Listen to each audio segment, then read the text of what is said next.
4 Guardians. Throughout your cultivation journey, you'll run into various encounters and challenges. Sometime into a match, spirit collecting bells will appear, and all surviving teams will be separated into groups. Each group is assigned one spirit collecting bell, whose location is visible to members of the teams in the group. Approach the bell and interact with it for supplies to drop and to activate a countdown. You can sound the bell repeatedly during this time. Each interaction provides supplies and shortens the countdown. The elemental powers will form a crate at the end of the countdown, after which the spirit collecting bell will run out of power and can no longer be used. Open the crate to get tons of rewards. Note that other teams in the same group will battle for the same bell. Use the mini-map to determine how many players are nearby. Also, skill cooldowns are reduced in the bell's vicinity, so use them to your advantage to guard the bell's rewards. Sacred Quartet's final challenge is to unite the 4 Sacred Guardians. During Sacred Quartet, you'll be able to pick up elemental fragments in matches. Use the fragments in the Elemental Clash event to combine elements. When you and your teammates each bring a different element into a match, and all members survive until victory is attained, the Guardians United Challenge will be completed. Players who complete the challenge for the first time can claim 200 elemental fragments from the event page and will unlock the new Guardians United achievement. Embark on your sacred cultivation journey now and forge your story into its own legend.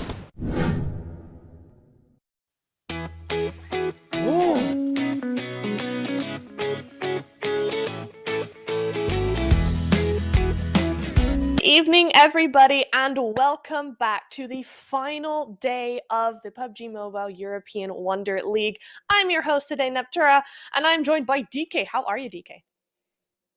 Yeah, I'm pretty well, thanks. Looking forward to the last day, as you said, right? It's going to be a pretty crazy one, and yeah, I have a few theories in my head which I'm not going to share just yet, right? We'll see, but I mean, gotta be at some point, right? So yeah, I'm looking forward to what the response will be coming into the final 5 games.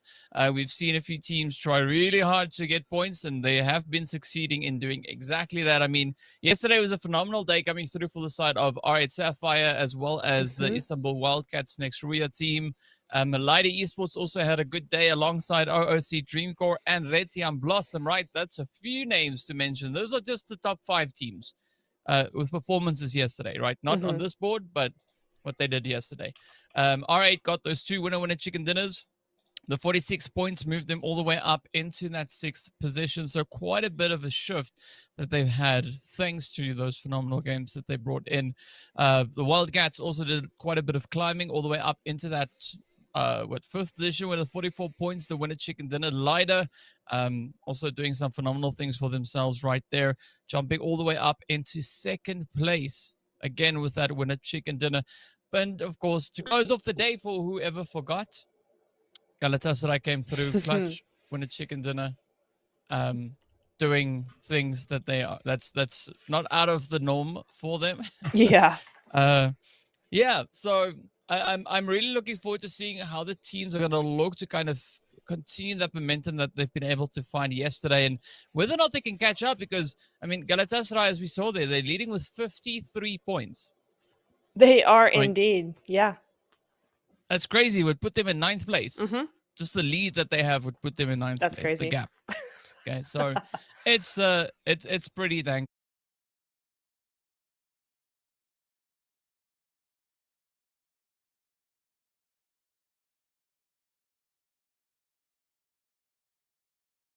crazy. So it is going to require quite a bit of hard work to try and close that one up. And I think realistically, if the teams collectively target Galatasaray, sure, right? If that doesn't happen, it's not going to be the case. But the logistically speaking, teams doing that, I don't ever see that happening, right? Everybody focusing on one squad. Yeah, well, I'll keep that in like a fantasy approach, I guess. Yes. Right? That's something that's not ever going to happen on PUBG. But yeah, the approach of the play here is going to be to see who will be crowned the victors. Is it going to be Galatasaray yet again, or is there going to be some hidden feature secret team something that's going to come through clutch here today? That is the question, right? I mean, the way that Galatasaray have been going, The chances of that are dwindling fairly rapidly game by game. However, we have seen, as we were, as you said earlier, we have seen some big names coming through with some big numbers as well. So there is always that hope, right? So much of that board is very, very close still. And if the teams that are at the top of it can just keep that consistency going through for just 5 more matches, we may see a little bit of an upset, but we'll have to see how that goes as we go into our Erangel before Miramar, Sandhawk, Miramar, Erangel again. Same as always, but this time just with 10 times more pressure because this is the final day. After today, there is nothing else these teams can do, and we will have crowned our Season 4 champions. So is that going to be Galatasaray for the 4th time in a row, which is a kind of a crazy thing to say, in a row, or are we going to have our first new champion since Season 1? I'm open to the suggestions, right? I mean, I think more interestingly, let's hear from the people in chat as well, right? If you're watching right now, let us know what you think. Who do you think is going to be clutching out? Do you think it could be Galatasaray yet again, or would you like to see another team essentially rise up to the occasion? Now, the unfortunate part is if you go for another team, you've got very limited options. Yes. Very limited options, right? Realistically, we're looking at about 4 teams that could, if the stars align phenomenally and they have, impeccable matches, they might catch them. Okay. Yeah. It's going to be Leida, Esports, OOC, Dreamcore, Bonfire, and the Istanbul Wildcats next Ria team, right? Everybody in the top 5, I think, could maybe possibly, if the RNG gods are blessing them, they might be able to maybe catch up. So, yeah. Let us know.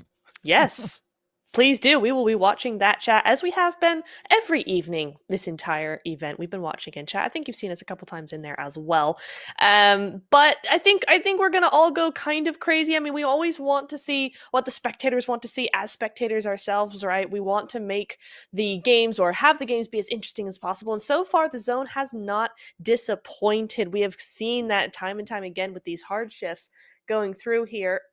And maybe we'll have that again. Hopefully for the teams, though, we've been talking over the last couple of days about how these teams really do want this first game to set the tone for the rest of the day. So hopefully in this final day, PUBG Mobile can give them an easier zone, something where they can really just do their own thing. Well, that's yet to be seen. So. Yes. For the time being, it's a decent flight path that they have to come through. I think the big thing is going to be, where is zone going to go, right? You asking for a nice and blessed zone? Sure. I'll take a zone. Any zone, pick a zone, that zone. Let's go. Right. I'm thinking maybe it's going to go down to that other spot down there towards Ferry Pier, Sosnovka, maybe Malta, maybe even Novo. But I wouldn't say no to Everest. That would be fun.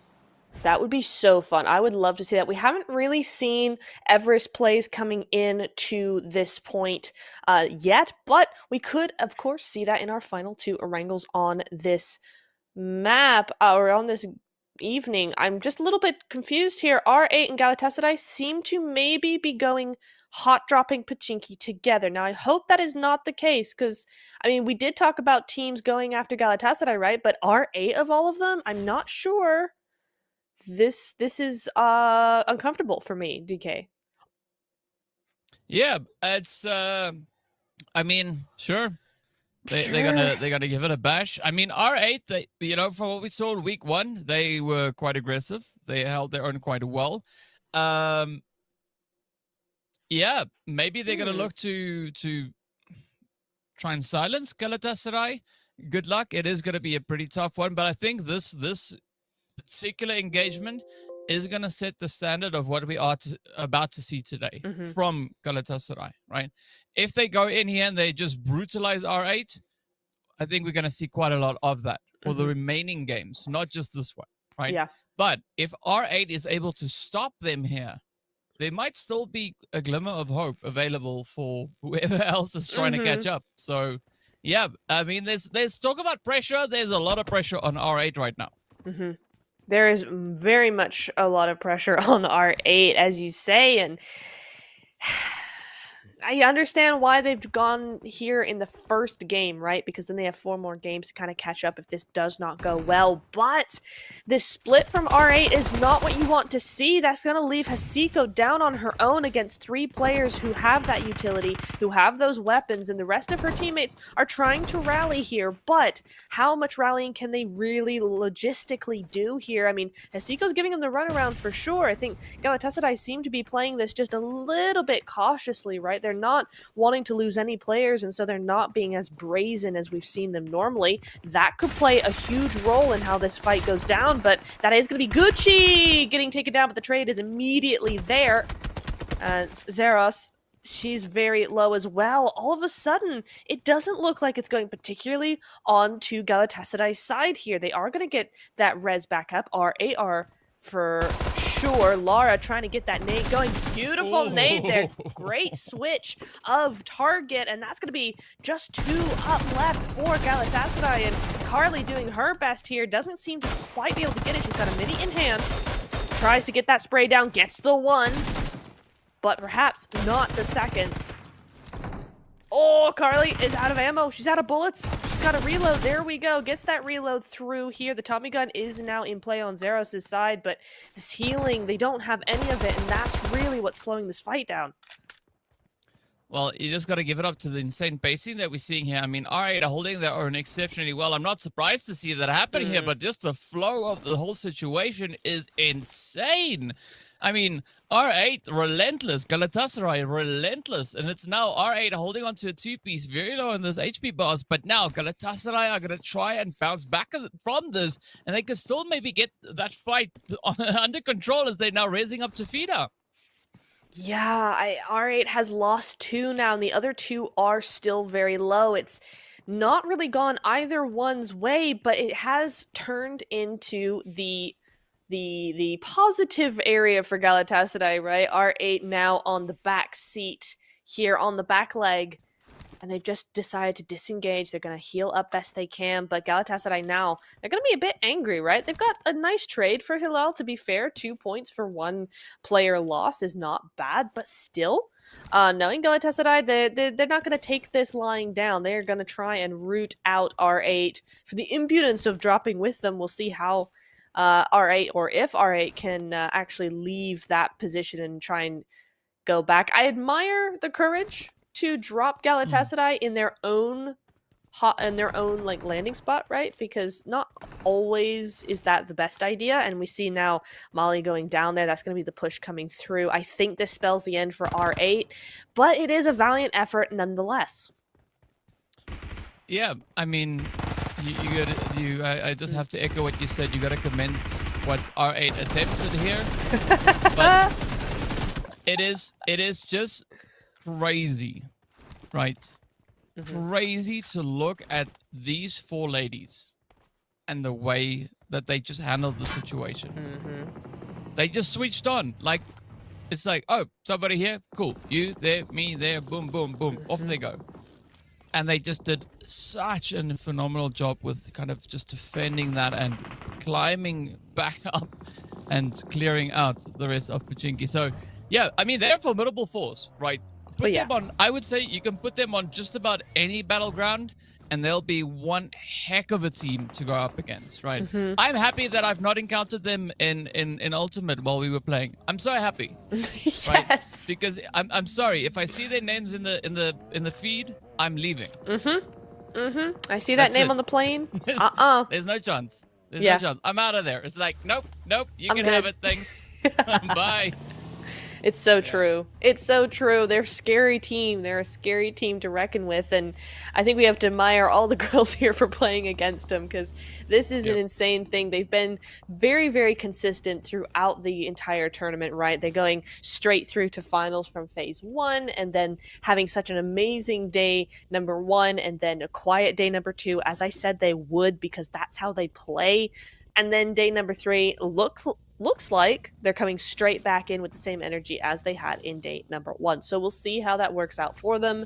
On the other hand, R8, they were in 6th place before this match, so it was a risky decision to drop Galatasaray and Pachinki. They made a valiant effort. I did think they were going to win that at first, but 1 point on the board means they don't go out completely without anything out of that. And so they'll just have to wait for Miramar, and we'll see what that will bring for them. But we see a lot of other teams now starting to sort themselves out and get into position for the rest of the game.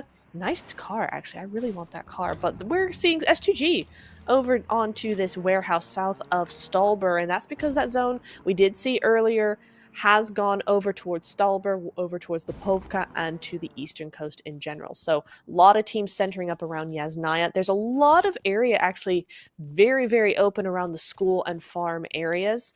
You do have lighter over in shelter, but that's kind of it. So Go, Galatasaray, and Bonfire, all three of those teams have plenty of room to move into Zone 2.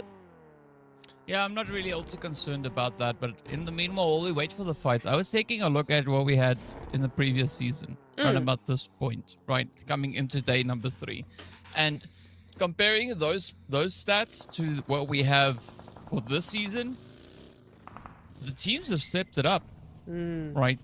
They've really ramped up. If you just look at the general amount of points that they've been able to accrue in that day number 2,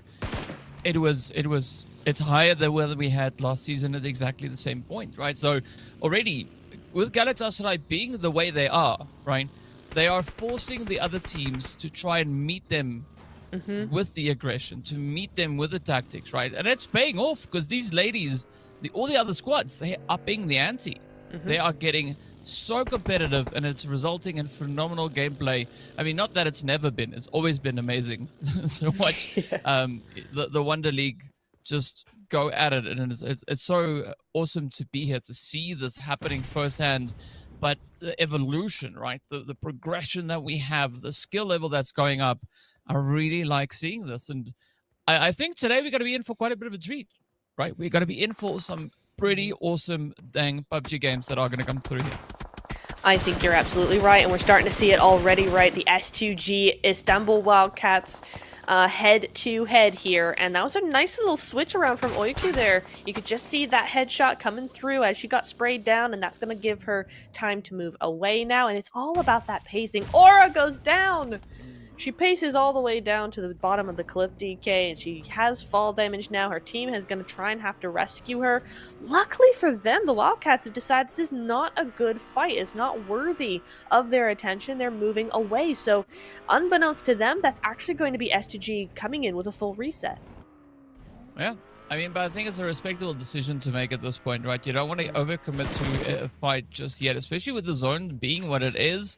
Leaning so heavily over towards the eastern side and already having quite a bit of a reduced playable area, it's going to be a pretty tough call. But I'm curious to see that, it's quite interesting, rather, to see that Goat and Galatasaray are rotating up alongside each other, coming through on the edge of Savoni. They came pretty close to maybe getting into a bit of an altercation, but it didn't go all the way there just yet.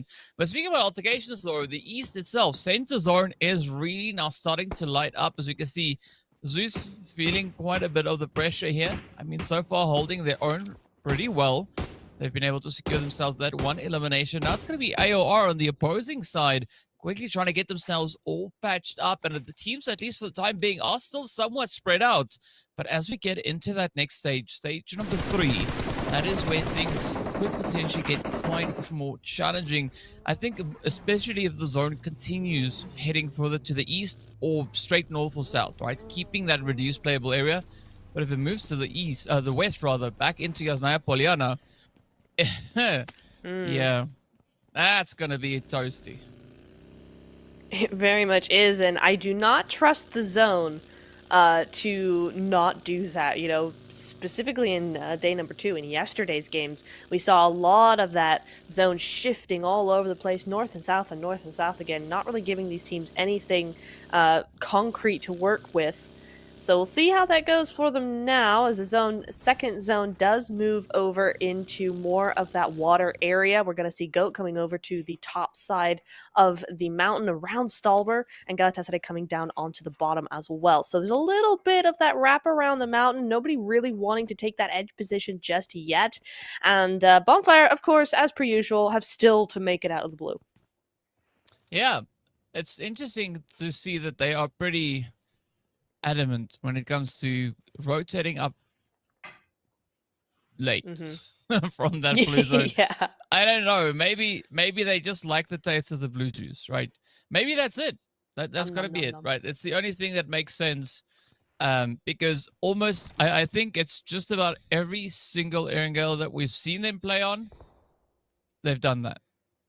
So yeah, it's a bonfire thing. So let's see maybe if it's if it somehow still works out for them moving into this match. But an interesting thing that we have currently within the zone is we've got all 15 teams situated within it, right? Aside, of course, from Bonfire that are moving up. But nobody's really getting all too aggressive just yet, right? No. They can kind of see each other, but not enough so that they are feeling that they have to make any decisive plays.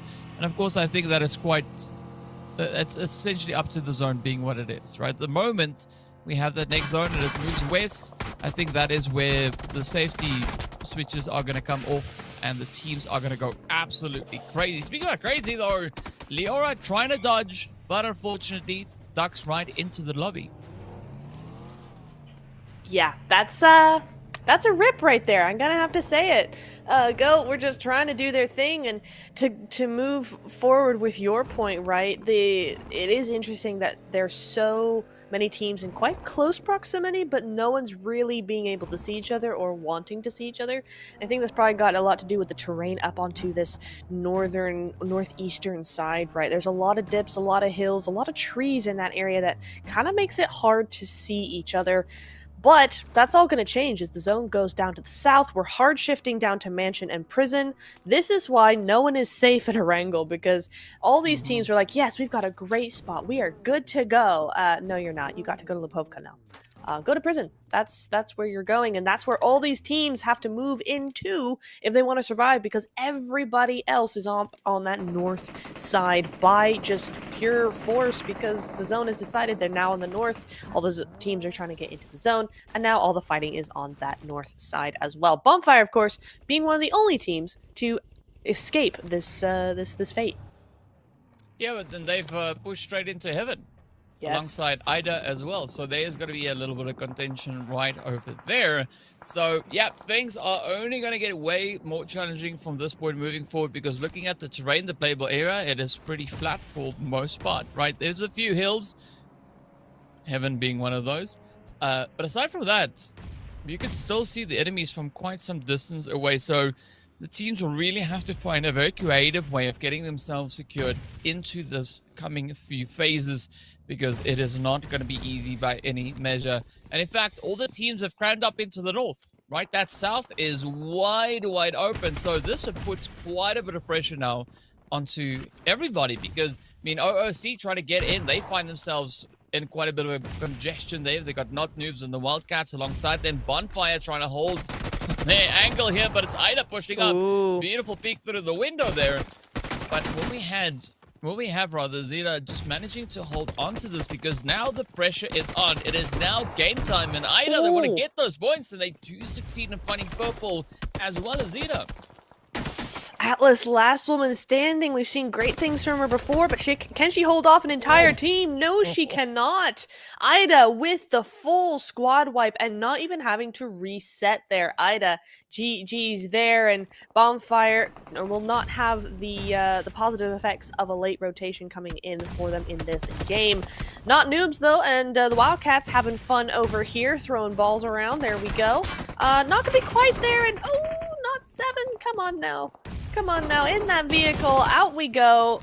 As do the nades, out they go as well. Pinky's trying to hold off 2 different players, and it's not going to work, of course. It's too much, all at once, and Melita is the only player left standing there. She is going to have to drop down the cliff there, med on up, and take the water for her own. That's going to be her own zone there as a solo, but at least, you know what? At least they are still here, right? Not Noobs are here to stay for a little while longer, at least. OOC finding their own problems up onto the top of this hill, looking for potentially a third party, but mostly just trying to get to Bazumi here.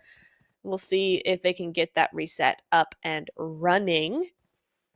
as 9 seconds until stage 4 closes in, or we see stage 4, rather, stage 3 closing in. And that will tell us where this game is really going to go. Yeah, it definitely will. The answer is even further down south. Goat now being zone blessed. Great setup that they've got. Mansion is pretty open, as we can see right there. So I'm seeing quite a few teams starting to just cram on in here. Yeah, I mean, S2G, of course, going to be taking Mansion. They're the first ones there. A lot of teams still to that northern side, right? They still have those little compounds here, there, and everywhere. Lighter have an excellent position in this zone now. They're going to be taking that real high compound, that high ground position over to that eastern side. And Goat have their own compound, their own dip down there, so they're happy as well. But that's only 3 teams out of the 14 remaining that are currently in zone. So definitely gonna have to see a lot of stuff happen before we're really comfortable with the spacing here. And TPES gonna be one of those teams that get real nice and close over to Lighter Esports here. This cannot last long without some sort of fight. Well, we'll find out pretty soon whether or not they are meant to stay, as we do have a quick little start coming through here from TPS over onto Fraser. So now it is going to be go time as Cupquake and the rest of the players here from TPS get ready for a little bit of a push. Hopefully the Wildcats won't get drawn into this engagement, as they are rotating and they are mobilized. So I'll keep a close eye on that. We also see OOC feeling a little bit of that sting coming in as well. But now let's see if TPS can follow through. I mean, they've already found a bit of an opening, not necessarily getting the confirmation, but it did spark a few alarms over on the side there for Lighter. But now ROC are going to be moving in as well. Ooh, nice bit of awareness from Mel's Nova there, just trying to make sure that nobody tries and third parties this. They're going to have enough problems as it is going past Ida or trying to gatekeep Ida, as they seem to be doing. It's a little late for that one, though, girls, as TPES and Fenerbahce now. TPES unable to actually push Lighter because they've been pushed themselves. So that's going to be something they have to take care of now, as Fenerbahce go, oh yeah, sorry, we got the message, we're going around. Galatasaray go out here. I didn't even see them move in, but they are out now. And Mel's Nova still in that blue, but that's what they tank to try and take out Ida. Unfortunately, O'Daddy is going to fall victim to them. And the rest of the team, it's too late. They've just got to move on without her. Yeah, you got to risk it, right? Oh, it is going to be go, go, go. As you can see, Ida also feeling a little bit of that sting. We do have Red Yam also falling to the blue damage, but the zone is going to be shifting, centering up right on towards the players there from Goat Esports. Mel's Nova now going to try and keep themselves in contention. Oh, Daddy, as you've mentioned, might not make it out of the blue, but we do say goodbye to Fire Shine as well. And this could be now that opportunity for Ida to try and come back with a bit of that repayment. As you can see, Athena taking quite a bit of damage. Yildiz is instead going to go for that res to keep the numbers up. But Tiger slaps at the opportunity, finds the hit, and does bring them to their knees. And this is exactly that opportunity that Mel's Nova now needs to get themselves back into the swing of things. They've been able to pick all their players up, but now are they going to rush this one with the cause? Oh, they absolutely are. XQ knows no bounds. She's going to go straight for it. She's not going to bother about that team that was just shooting at them, right? Tiam over there. She's not going to care. She's just going to grab that. She's going to get a smoke and she's going to go on out. I don't know if this was the wisest choice. It was a choice, certainly, and might just have to pay for it. Was that last elimination worth the possible disintegration of the team? I don't think it's going to be quite that bad. Maybe here. Oh, no. Wait. D1 does go out. Mel's XQ is still down. She's bleeding out quite quickly, and Ida are using this as an opportunity to get back at their lost players, right? And XQ might just get rezzed here. She is going to get that reset, but for how long? 20 seconds, less than that, until that zone moves in, and they got a while to get to zone. Yeah, the pressure is only going to keep climbing up as, well, Mel's Nova kind of get themselves picked up, but they still have a long, long way to go. You can see Ida still holding it nice and steady, but neither team has been secured within the zone. The utilities now start to rain on down. It is going to be grenades, but that is, of course, also Kauai, I believe, on the opposite side, just reaching in, applying that pressure. It could even be Tiger, but this is now Dino's opportunity to try and sneak up that final bit of a clutch here as the blue zone does start nipping at their heels, and this is Mel's Nova in a world of trouble. TPS not in a good position either, as we see Cupquake, Samina, and SH also still trying to figure out how they're going to try and play through this one. Samina, though, has at least made it up into its own. We can't say the same here for Cupquake, and things are only going downhill. No. It is going to be Goat looking to lock it down. A quick response coming through here. The Wildcats now also just trying to do anything they can find. It's going to be Fenerbahce pushing in from the side. It's OOC Dreamcore that will be the next team back in the lobby. S2G also finding themselves in quite a bit of a contentious spot up on towards the north as TPS make it out of here. And here we go. The Wildcats trying to find that dent into the side of Fenerbahce.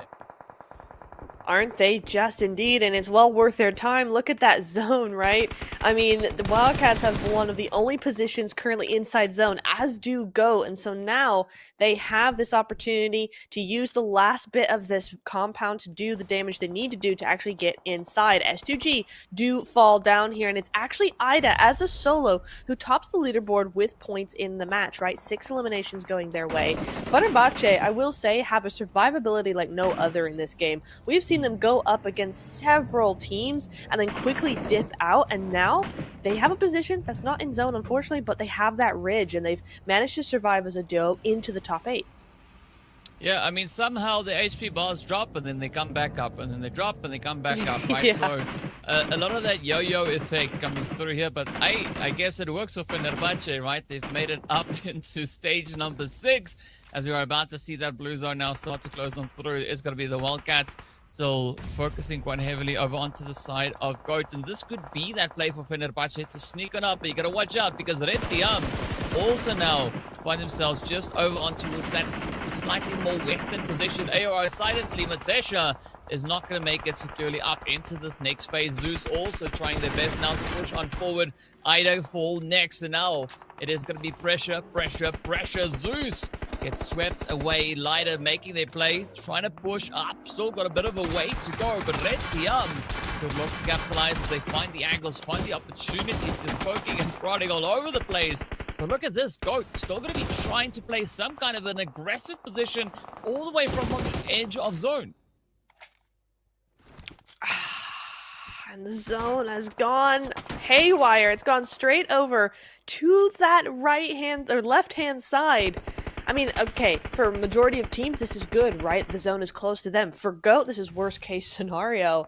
They've got 4 other teams or 3 other teams that they need to fight against. Both of these teams, Lighter and the Wildcats, are looking directly at them. They know they're back there. Tiam have a little bit more on their hands to deal with. They're not really looking that far ahead, but is going to be a difficult position that Go are in right now. Kauai does go down, so that's just going to leave one there for Tiam. It's going to be Taiga on board there. Oh, just hidden behind a rock, and their Tootsies were out, but not for long. Oiku not able to get that shot. Maybe this time. Surely you see that. Oh, she saw it, but just in time. Again, Taiga having that sixth sense when it comes to that positioning, but we'll see how that goes. In the meantime, we have 2 teams with full squads on the board right now, and GOAT not one of those. I think this is where they end. They kind of know it. Lunasix is going to try and heal on up here, but it's really just a med off, hoping that somebody goes out before they do. Yagi goes down to that zone. Meanwhile, Lighter have to move on in, and there goes GOAT. Well, yeah, there goes GOAT indeed, but now it's going to be pushed. Hello? Lighter trumping at the opportunity. The Wildcats now trying to get their way back in. They are down to 1. As you can see, Elena and the rest of Lighter still moving forward. We have also lost the side there of Red Tiam as Tiger got taken on through. But now, Lighter, they can definitely look to clutch this one out already. 12 eliminations up, and there's essentially nobody standing between them and that winner chicken dinner as they walk away with double digits under their belt. And they have decided today is the day. They've now locked in. They've just let it loose. I mean, what a way to kick off the first match for the day. A chicken dinner in the bag. And of course, light up the team that started the day off in second place. They are probably still going to be in second place after this match, right? Let's not get our hopes up. But the gap, I believe, has closed quite a considerable amount. Yes, absolutely. And they did it in such style. I mean, they went up against a full team there with a full push out into the open with the vehicle and somehow got Wildcats from a full squad to a solo in about 2 seconds. Is kind of crazy. Wildcats were not expecting that kind of ferocity, and neither were we really. And they got the win that way. Lighter getting the first win of the evening in style, as we said, with double digits, as you said. So I'm very excited to see where that puts them numbers wise. You know, as you said, the gap is not going to have changed necessarily, or the gap is still there, but it is quite a bit smaller, I think. Now that's going to be a double digit point. Yeah, it's just doing this a little bit, especially because Galatasaray, you know, they did get that initial squad wipe, but they went out with no placement points, so and no more eliminations, so that is going to be just 4 points for them coming into the first match. They are still very, very safe. However, you know, we still have 4 games to go, and who knows what's going to happen. Yep, anything can happen right here today. So you got to give it up to the side of Lighter Esports. 13 eliminations alongside that winner chicken dinner, only taking 600 damage, but causing absolute chaos, right? 2,300 damage dealt, a very aggressive start. What a way to kick off the first match for our very last day. Absolutely. I mean, that's the first match, DK. We keep talking about how it's it gets crazier and crazier, and that is literally the first match, all in the open, all the teams having to use everything they have at their disposal. 389 meters is the longest distance elimination by Oiku. We saw her doing a lot of work there, and apparently at very great distances. That's one of the largest ones we've seen. Yeah, it's definitely up there. I think it might be one of the longest ones that we've had on Erangel so far. I think our longest hit came through on Murmur was 400 and something. Probably.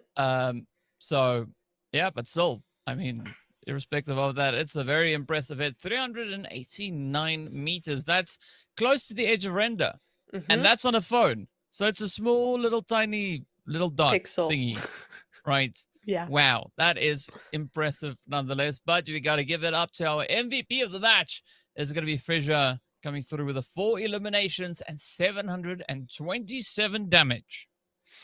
Is indeed. And interesting that we're seeing a very even amount of damage of eliminations coming through from each member of the team, right? 0 assists on the side of Frisia and 4 eliminations out of 13. So that means the other 3 are also pulling their weight, right? They've got those same sort of eliminations, that same sort of assists and damage. So while Frisia comes out on top in this one, we're not seeing a dominant performance by her compared to the rest of the team. So that's nice to see when you're trying to think about longevity, you're trying to think about the team's consistency over the next several games. You want to see each of those players actually doing an equal amount for the team.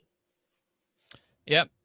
I have to concur on that. So you want to keep a nice balanced approach. Sometimes it doesn't quite go that way. We see one player just kind of, pulling ahead and just locking in all those spray downs. But for the most part, it was pretty well balanced and well done. Wildcats also with their 14 points coming in there.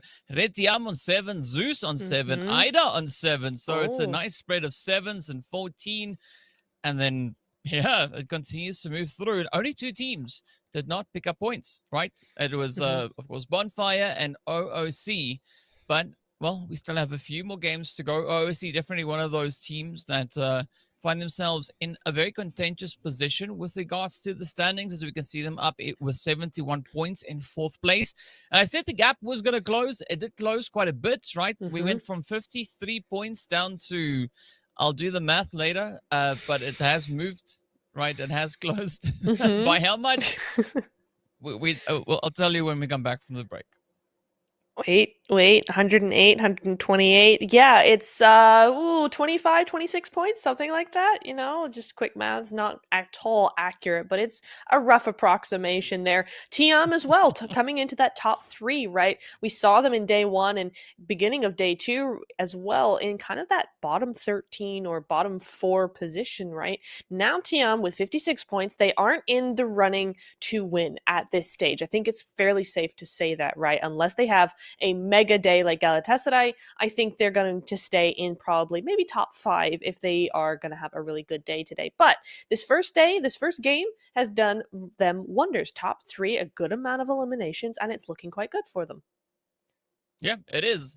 I mean, but as we know, the teams are not only playing for bragging rights, right? They're also playing for their share of the prize pool. The higher up the standings you are, the larger your share of said winnings. So there's always a lot to play for right here. And of course, the next thing that we're going to play for is a break, as we'll be back right after that with our next match, the second game of the day.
Everybody, after that short break, we will be heading into Miramar pretty much directly, DK, and I think we've got a massive game ahead of us if that first game is anything to go by. Oh yes, it's gonna be rough, it's gonna be crazy. Well, at least that's what I hope it will be. Same. We'll find out. We'll find out exactly what is in store for us as we make our way down a very taped up lane that we've got here. Nice, interesting. The warning signs all over the place as we do approach. Warning. Oh, I just noticed the triangle on the back. Huh, that's cool. Interesting skin. I like it. Anyway, I like the flight path too, right? Starting us off in Impala, heading across the way to Ladriera and very south. So, yeah, sometimes the zone plays along, other times it just doesn't, right? I have no idea which one it is going to be, and that's the beauty of it. Nobody knows. We'll only know when we know what it is. But I think the teams are definitely going to try and get themselves in a slightly more advantageous position, especially looking at where they find themselves with regards to those points. And I'm going to be looking at Lida and the Wildcats. Yes. Because the gap between first and second, I said I'll give the answer when we come back from the break, right? The answer is 34. So we went from a 53-point gap down to 34-point gap. So, wow. Yeah, Lida Esports, they are bringing quite a bit of effort. And actually, also, they're the team with the highest placement points. Gosh. Wow. And that's really crazy considering, Galatasaray have 3 wins under their belt so far. So a big show from Lighter there. I'm also noticing, though, that Not Noobs have not gone to Valle de Mar. And R8 are in Puerto Paraíso, so there's no hot drop going on down there. And Valle de Mar, yeah, that is not really in play at all. The zone has centered up. And we are going to see probably a couple of, if not hot drops, close contact between some of these teams, particularly over in San Martin and over to those cliffs by Power Grid as well. But for now, it does seem to be an interesting sort of lineup we've got here. Yeah, it definitely does look quite interesting and entertaining. It could be. We'll find out soon enough. I'm going to be watching AOR and the Wildcats, as they are pretty close up north. San Martin is not really getting contested. Yes, we do have S2G over on towards the eastern side, but I think they are going to be pulling out in towards Hacienda del Patron. So that, I think, would alleviate a little bit of the pressure coming through for the side there of Retiam. Hannah dropped in a little bit further away. I think that was maybe just to try and secure the vehicle for Retiam. As you can see, Hannah now starting to rotate up. Same kind of thing happened there with Oiko coming through from the Wildcats. Pecado is just the players there from Lida. So it's a good setup, but Los Leones. Indeed, Los Leones. That is exactly the sentiment, because we're starting to see, as you said, quite a few teams over in that area. R8 and GOAT could also move through that position as well, or at least go by it. Again, Zeus on Miramar, though, DK, we're seeing big splits from them initially, and I do appreciate that. You're getting a lot of that information, you're getting all those vehicles, and you're trying to figure out where is going to be best, as well as if that zone moves to that north side, you already have a team inside zone. So a good heads-up play strategy coming in from them on Miramar, because we only see it from them on Miramar. OOC as well have a similar strategy with a large split, and actually this has worked out in their favor because Chumacera is actually not inside zone. So again, they have that opportunity to move and group up and be in zone pretty easily. Yeah, it's an interesting strategy, as you said. Now that a wide split, it does open up quite a bit of opportunity for them. So if the zone works in their favor, they're going to be feeling quite happy about the way that they've decided to approach that split. So we'll see if that pays them any dividend. I'm going to be looking over towards Bonfire also in El Pozo. Good thing is they don't have far to rotate. So there's no excuse. We should see them moving up into the zone relatively quickly, or at least before the blue zone completely engulfs them, right? We'll see. We'll see just how that one is going to pan out. Yeah. But you were talking about GOAT also with that bit of a split that they have down towards the southern side. It makes sense looking at where they decided to drop, because there's not enough loot in one particular spot for one person alone, let alone 4. So yeah, it makes sense seeing them taking a slightly more dispersed approach to getting themselves kind of sorted out with the gear and the goodies and everything that they need. But yeah, the team's pretty much respecting the spaces, right? Nobody's hot dropping, nobody's pushing, nobody's causing any upsets unnecessarily, right? It's all just like, oops, I accidentally maybe came a little bit too close to your region, and that's it. But that just means it's going to get real spicy when we get to that stage, 3 probably, because all of these players, you're right, they have spread out away from each other, but they've got big splits nonetheless. And as we start to see those rotations coming through at all angles, those solos aren't going to have the best time if they're not careful. So we're going to see probably quite a few players drop out there. OOC already moving out of Chumacera into that North Los Leones region, so that could be something where they're moving straight into the middle, basically the middle of zone.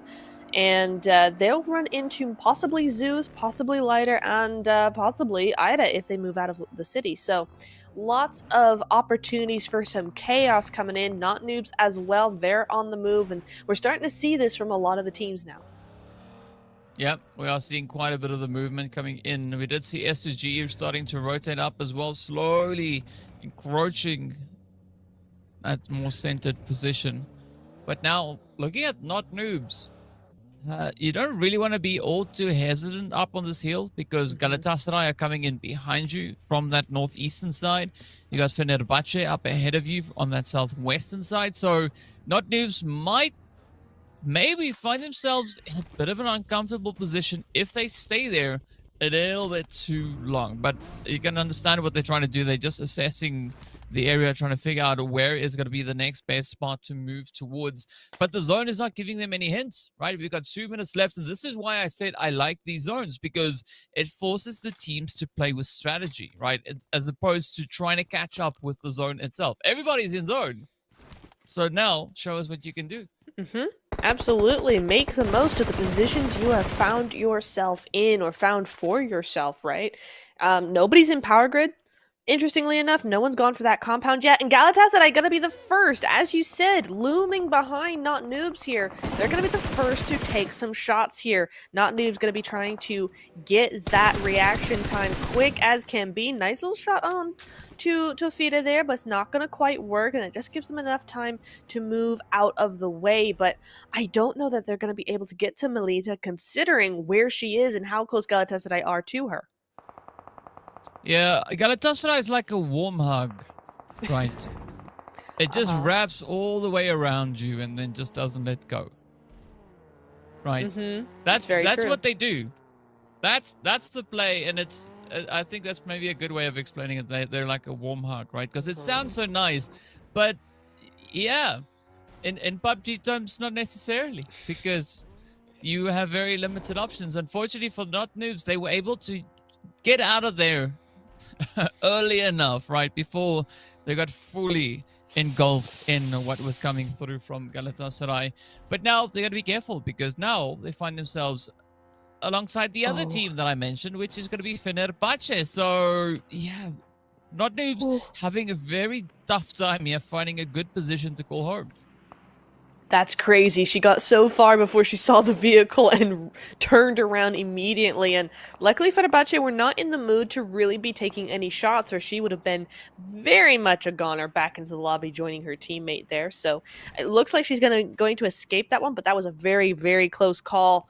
The zone is about to move on in, and a lot of the teams think it's going to center up over La Bandita again. We see a lot of teams moving into that direction. The zone we see now has moved. And it does encompass what those teams think or thought it was going to be, but it actually also covers San Martin and Power Grid as well. So there's more room here that's unoccupied, but Fireshine rather, is not going to occupy anything if Ida aren't careful here going up against Pmewl. They need to get that reset ASAP. And moving out of Los Leones right now. They are in zone technically, but probably not for long, the way that this zone trajectory is going. So this is where now we're starting to see all those shots come through, DK. Yep, Zeus finding a good play onto the side here of R8, but now can they close it up? It is going to be quite a bit of a ranged approach that they are looking to take here. But Zeus, they're not going to shy away from a bit of a challenge, as they will try to make the most of what they have. But I think the interesting part is what the teams surrounding them are going to be looking to do, because they are on quite a mountainous position. And we've got Pmewl, we've got Ida, all just hanging around towards that slightly more southern positioning. So the pressure is definitely going to be on as the teams continue to just push further and further afield, trying to get themselves in. We do see Daddy now about to get taken up. So Pmewl Nova going to find a way to continue on with their performance here with the 2 Bs, as they will very soon be dropped down to only 3. But I mean, it's not all too surprising, right? Looking at where these teams have to move towards, essentially really close towards the graveyard, it is going to be quite the challenging play, and quite a bit of that valley approach is going to come in as well. It sure is, and that could be a really good approach as well, right? You see Oh, hang on. Is that? No, it's not. That's not the rest of Mel's moving in there. It's Goat coming in behind them. So now we've got this weird sandwich going through. Luckily, it looks like Goat are going to be moving away here. And Mel's might just be safe because the positioning of Goat just means that Ida are no longer in a good position to take this fight. They need to move on here. So Mel's are going to be safe for now, but the rest of the lobby is kind of going on fire here. TPES have 2 down. OOC and Zeus have 1 down respectively here. So we're seeing there's a lot of fights breaking out across the map. And Fenerbahce, just not one of those teams. They are a duo, and they're just looking to stay that way in this small compound. Well, let's see if that small compound is going to work out, at least for the time being, as we do have Zeus continuing to apply those dodging techniques. And they try to get out of the way. You can see Samina and the rest of TPS driving around those vehicles, not looking all too great, all too gravy. This is what we have, right? The zone just proved to be so challenging. The teams are going to find themselves in quite a few vulnerable positions. They are. This is just the name of the game with Miramar. It's so difficult to find a good position because unless you're up in the mountainous areas of the map, you're gonna either have compounds or open ground, and there's no in between. So, is the classic example here. Zeus have a compound that knocked player from TPES does not, and so that's really where that safety is coming through there. TPES do go out, just picked apart by too many teams on their rotation in, so that's the end of them there. And Zeus, they're down to a duo. We saw that fight going on in the elimination feed, but at least they've got that 1 elimination point for them that is going to be important to move through the next couple of zones. Yeah. So now it's down to the final 2 to see if they can hold the torch for the duration of this game. But are looking slightly more towards the western front. It is going to be the Wildcats on high. We do see Bonfire off in the distance. Both teams playing a bit of that long arm back and forth across the mountains. Nobody down below for them to even target. And we do see the players then also from Retiam on the same plateau up towards the north. Of course, finding ourselves on the mountains there of San Martin. Everybody essentially going for the elevation, right? S to G, not elevated, but they've been able to secure themselves within compounds a little bit further down the hillside, just east of the teams that we were talking about right now. But as we head back over onto the southeastern side of the zone, it is still absolutely cramped packed, just jammed up with players and teams and things all over the place, as we've got Not Noobs, our northernmost squad, at least for this region, going to be looking to hold on. Galatasaray are going to start to move up towards them, as we can see also then Goat making their play, but Fenerbahce finding quite a bit of luck here with the angles. They are indeed, and Goat, they keep trying to make these plays work, and it just doesn't seem to be happening for them. Galatasaray, on the other hand, we haven't seen... Oh, that's an excellent zone for a lot of these teams. I mean, at least they don't have to move far, right? They can kind of hunker down in the spots they already have. But going back to my point, Galatasaray, we haven't seen too much of them. Yes, they have 3 eliminations, but they haven't been super in the middle of everything. They haven't been in the thick of all the fights going on. They've kept to themselves, which is an interesting tactic to see come through from them, but they're taking that backseat and waiting until the ends of zones to actually start making those moves. Yeah, I mean, because it makes sense, right? Because by that time, a lot of the teams have already been battered and bruised quite a bit, so it's just that much more easy for them to pull off any drastic shifts. But let's see whether or not that is going to be the name of the game moving into the later parts of this match. AOR, though, they've completely disengaged from the insanity, which was the zone, and opted for a north rotation all the way around San Martin past Hacienda del Patron. And it could even result in them pulling into a little bit of a vacant piece of land that we have up onto the more northern side of the zone here. But Fenerbahce, they are smack dab center, right? Everybody is around them. They can't even move from where they find themselves right now, because regardless of where they go, somebody will have a line of sight in towards them, and that is going to be quite a bit of pressure. I don't know if they are fully aware of that.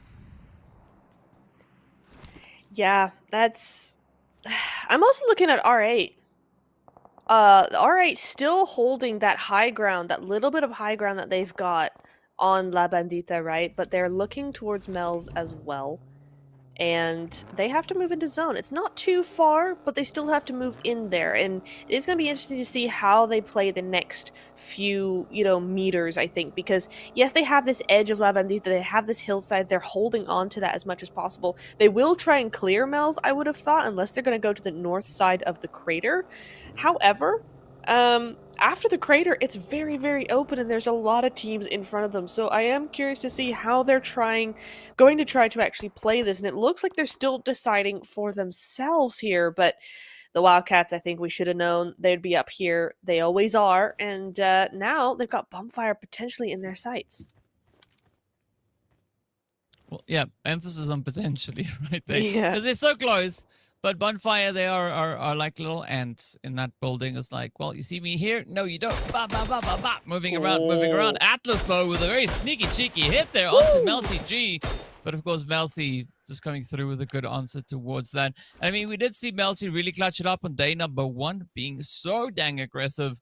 But that is exactly what these teams need to bring to the foreground, right? There's no opportunity for them to kind of take a backseat. They need to keep that pressure going. And I know that's way easier said than done, but that is going to be, I think, a good way to try at least, right? To kind of keep that or make that be the play here. Speaking of that rotation that I mentioned from AOR, they've actually now snuck in alongside Galatasaray. So, yeah, maybe that rotation didn't really go the way that they would have hoped it would, right? They went from an okay spot to maybe a lot more challenging position, right? Maybe that is exactly what they wanted to accomplish. It's like, you know what, it's too easy over here. Let's go get a little bit more dangerous towards the northern side of zone. Speaking about the north, though, that's where R8 is looking to go, right? They want to get away from the blue. Yeah, they really do, as the blue continues to swallow them up just a little bit, right? They continue to have to move forward. The zone has shifted to that northwestern side, so we are going over to those cliff sides. AOR seemed to take a little bit of a surprise onto Galatasaray. Now, that is quickly answered, but still, that initial knock is there on the side of Galatasaray. And Tofira is the second one to go down in the elimination feed. Meanwhile, R8 still just trying to hold off that last player of Mel's. They know she's out there. And now Ida still out in this warehouse as well, but potentially they don't really know that. Ooh, I mean, from what I can see, there's only one player from Ida that's left in that warehouse. So Ida, I think, are essentially gathering a little bit of information as they go onwards. But looking at the shift and where the zone has pulled the teams towards, I mean, this is on the side of those Picado Hills alongside Graveyard. It is such a difficult spot to play through. I kind of feel sorry for the teams. They've not been blessed. They've not been blessed. This is going to be quite a bit of a challenge here. But I think it's going to make for some pretty exciting gameplay. As Fenerbahce, though, you said earlier that they've got this way of surviving, right? And I mean, even in the face of so many teams surrounding them, they still manage to find a way, right? They are still here. They've not gone anywhere. They still have pretty similar kind of stats to what we saw previously, but a good response though onto that rotation coming through from Ida. And now we are going to be jumping in on towards AOR as they now try to aggress over on towards Galatasaray. I mean, this is some bold moves being made. But so far, it is paying off quite well here for AOR as they found the opportunity and the angles onto Galatasaray. Galatasaray down to Tafida, and Tafida now going to try and make it quite difficult for anybody to get the jump in on her. As Anissa has to bring that res in, but it is going to be stage 4, and that HP is now really going to start to tank. It is, and she's kind of trying to get this res, but it's just not going to be possible. Galatasaray know this. They're going to leave as that solo Tofita, the only one left alive, and this is the second game that hasn't gone the way Galatasaray really wanted it. They left that a little bit too late to actually leave, I think, and gave AOR that chance to move in and try and get rid of them. But now 383 meters to zone. Galatasaray do go out, not noobs. Having the last laugh on them there as now the mass exodus starts to appear. 15th place for Galatasaray, but we're not done yet. 14 more teams have to move through and get be taken out. Hasiko nades herself just to help everyone along a little bit. It seems like there, Sure. and she's gonna be up on the top of that mountain there. Just cooked it a little too long. And Fenerbahce, you're right. You know, not only have they survived into the next zone, they're actually having enough wherewithal to make moves of their own. Yeah, but look at the sprays from Barbie, though. I know we're not watching Barbie, but I mean, you can see Barbie also just clutching it out, right? This is Fenerbahce looking to bounce back, and I can see why Fenerbahce has so much support going through from the chat as well. So, yeah, well-deserved plays coming in here. But will they be able to do that last little bit of work as they now look to kind of just assert themselves onto the southern side of zone? In the meanwhile, it is going to be Ida who are looking to get a little bit more aggressive. They too start to move up. We got teams trying to maybe aggress on towards them. I think that is R8 that we have with them right there. Now, both teams in quite a bit of a predicament with a side order of Fenerbahce still coming through, just poking and prodding. So whoever survives the initial fight up on the ridge will have a pretty tough time rotating further back down as we now quickly jump over to Not Noobs, who are going to be focusing their efforts onto S2G, playing off of the roofs here in Graveyard. And that is where they look to send S2G right back in a box. Yes, they do indeed, but that's only one down. There's still 3 more trying to get into zone, and honestly, this is the only way that S2G can get into zone. They cannot take that low ground out to the outside of this building, right? They can't go further on. They're going to just get sprayed down, so they've got to fight their way through the buildings, through the compounds, because that's the only cover they've got. Not Noobs, though, are holding down this area effectively. Meanwhile, R8 getting picked apart and eventually do go out. Only 1 point to their name, and for R8, that's the second game where they go outside of the points and only with a couple of elimination points as well. So for R8, this day is not shaping up to be the day they wanted. It's inevitable, but it will happen at some point as we also then say goodbye to the side there of Lighter Esports, not managing to hold on with their dwindling numbers. Of course, Ida finding themselves in a very similar kind of predicament. Yes, they have 7 eliminations, but they have so many teams now just focusing in on them. It is going to be Bonfire looking to, well, light a bit of a fire into them as they get taken out of here with 8 eliminations up. Down to the final 7 teams we go. Fenerbahce somehow still miraculously survive. But now comes the hard part. Right now, they got to make a push for that zone. They are essentially not a single compound within the zone, right? All it is terrain, and even more terrain. So we are going to be seeing quite a bit of fighting as we progress into this zone closure, as the teams will jump at any opportunity they can to help alleviate a lot of this pressure coming into stage number 7. Yes, indeed, but look who is still on the board here, Tiam. We haven't seen too much from them yet. They're a duo and they have 2 points, but still, they're at the north side of that. They've been holding down Bonfire fairly effectively in that position, and between them and Fenerbahce, Bonfire might have a bit of a hard time getting into zone. The only thing that's saving Bonfire right now, great shot, but the only thing saving Bonfire right now is the fact that everybody has to get into zone, so one time or another, they are going to have to move forward and move out of, the fighting mode that they're in right now. Well, let's see if that is going to be the play. Oh, S2G, though, will get denied access to the zone. They're running right up to it and just getting yanked out of there. Fenerbahce also making a quick push, just trying to crawl their way up onto the edge. Pmewl Nova looking to make it... well, not Pmewl Nova, rather. That was OOC trying to reach in a quick level response coming through there from Bonfire. But now OOC finding themselves in the same position. It's down to Amaya to see if they can survive. Not Noobs. Still holding nice and steady. They got the 8 players up. It's going to be a pretty tough play to make it through this one, as we got Cat Veins there from Red Tiama holding nice and steady up onto the north. Amaya over there. Not Noobs on 2. Bonfire on 2. So pretty low digits, making it up in towards these last few phases. But Purple, a very capable player going through from the side of Bonfire here, now going to start to try and help just alleviate a bit of that pressure. Tries to send the utility out to try and blaze away, or at least find a bit of an opening to get themselves up in towards the zone. You can see Kiss also focusing quite relentlessly now onto the side there of Gatfanes. Yeah, Catfane seems to be, for these teams, potentially in the weaker position compared to the rest of them, right? So you're always going to pick on the teams that have that weaker position so you can get that point and clear that side easily, right? Not Noobs have a strong position. There's no way you're going to be able to do much with them. Bonfire, this exact same. So the only two to pick upon are OOC and TM. So one of them is going to have to move, and unless they make some major progress here, one of them is going to go out in 4th place. I don't think Bonfire or Not Noobs are going to be one of those people. I mean, Catfanes could do it, right? We've seen her MVP twice now. Certainly in phase 2, we saw that happen. And as Not Noobs move around, she could have what it takes to get rid of him, but not with that buggy. Oh, evades the one. Can she evade the second? Oh, nicely done, though. GG's. She did not take the bait. That's what I love, but that 2v1 is going to be overwhelming, and the same for OOC. So now we have our two duos here, Not Noobs and Bonfire here. So we'll see.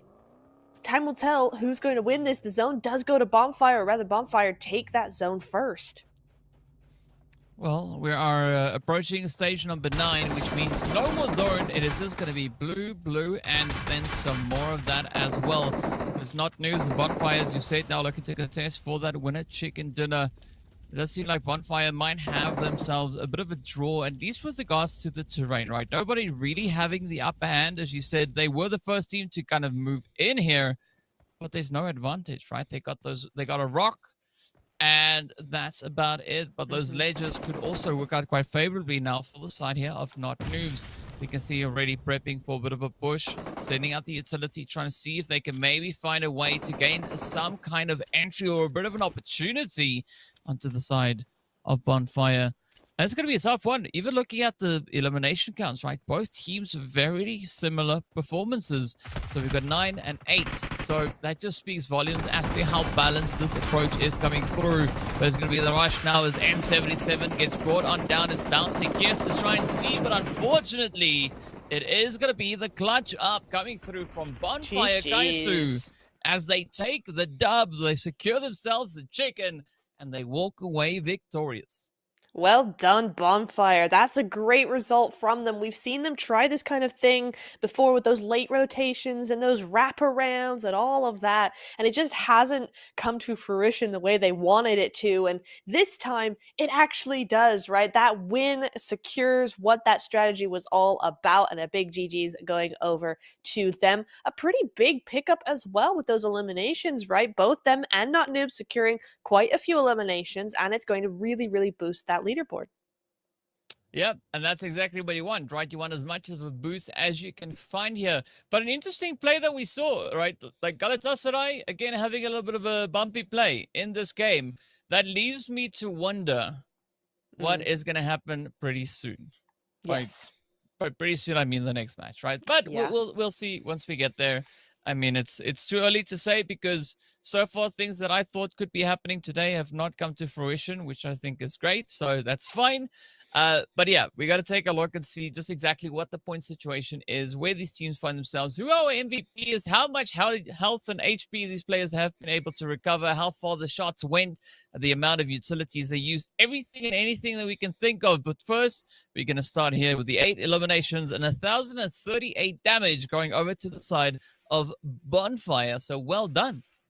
Very well done indeed. Sure, it's not the biggest win we've seen from a team, but it's an important one, right? Any win for any of these teams is going to be super important when it's on day 3. And against this kind of lobby, you're looking at getting as many of those points as possible with that leaderboard being so close as it is, as we keep saying it is. These 8 points are huge when it comes to that leaderboard. So we'll see how that 18-point game puts them up or down the leaderboard. I'm sure it's up. But we move over to our stats, our match summary over here. Loads of throwables being used. And of course, 310 meters longest distance elimination from Tofida there. Galatasaray, I mean, that is a good stat to come in from them, but where were they in this game? Yeah, we don't quite know, right? But I mean, you said the throwables they're up there. I mean, it's a high number, but it's not it's not as high as I thought it was going to be, because I mean, we did see quite a bit of the utility usage coming through for this game, and surprising enough, that wasn't really the case. But we got to give the GGs over to Tafina here for the 4 eliminations and 1,209 damage. I mean, okay, so that makes sense, right? Because we had AOR coming in, pushing up alongside them, and of course, also they found themselves Galatasaray found themselves with a bit of that early gauge engagement with the rotations that we also saw in there, right? So it makes sense to see such hefty numbers coming through for the squad. But speaking about hefty numbers, we got to take a look at these hefty points. We do indeed. Ding, ding, ding, bell of 1,000 damage, by the way, for Tofita, and I think she's secured her spot in that top 3 player focus. But yes, these points, 18, 15, 11, 9, they go down quite quickly, but it's still very, very close, right? OOC, we talked about them at the end of last match. They were in that top 5 position, went out with 0 points in the last match. So that 11 is going to come in clutch here when you start looking at the fact that we only have 3 more games to go. So that's a nice little boost up for them. Fenerbahce, the survivability of this team is on point, 9 points going their way, and they still managed to get 6 elims whilst being a duo for almost the entirety of the match. But we move over to the overall rankings, and you start to see where all this comes into. Bonfire, with that win, go up with 86 points into 3rd place here. Yeah, I mean, it's a great jump, right? All the way from 6th position up into 3rd. It's going to do some great things for team morale as well. So things are looking pretty good. We also did see Retiam and AR silently swapping places, right? Yes. AOR, they were in 8th place. Now they find themselves in 9th. Fenerbahce also moved up a little bit more into 10th position. They were behind S2G, but as a result of this past match, S2G got moved down to 12th place. So I like the movement that we have coming in here, right? Teams continuing to try and climb. And that is essentially what we want to have, right? But it's all going to boil down to how much of a climb they are going to look to bring in coming into map number next, right? We are going to be heading into the jungle, the aggressive map, the map in which we saw a lot of those eliminations, the 95 that we see up there, right, for a certain team. That's where they got a heap of those on the next map. So I'm wondering what the play is going to be. Are they going to try and go for that same kind of approach, drop another 30+ bomb on us, or is somebody going to stop them before they could get to that?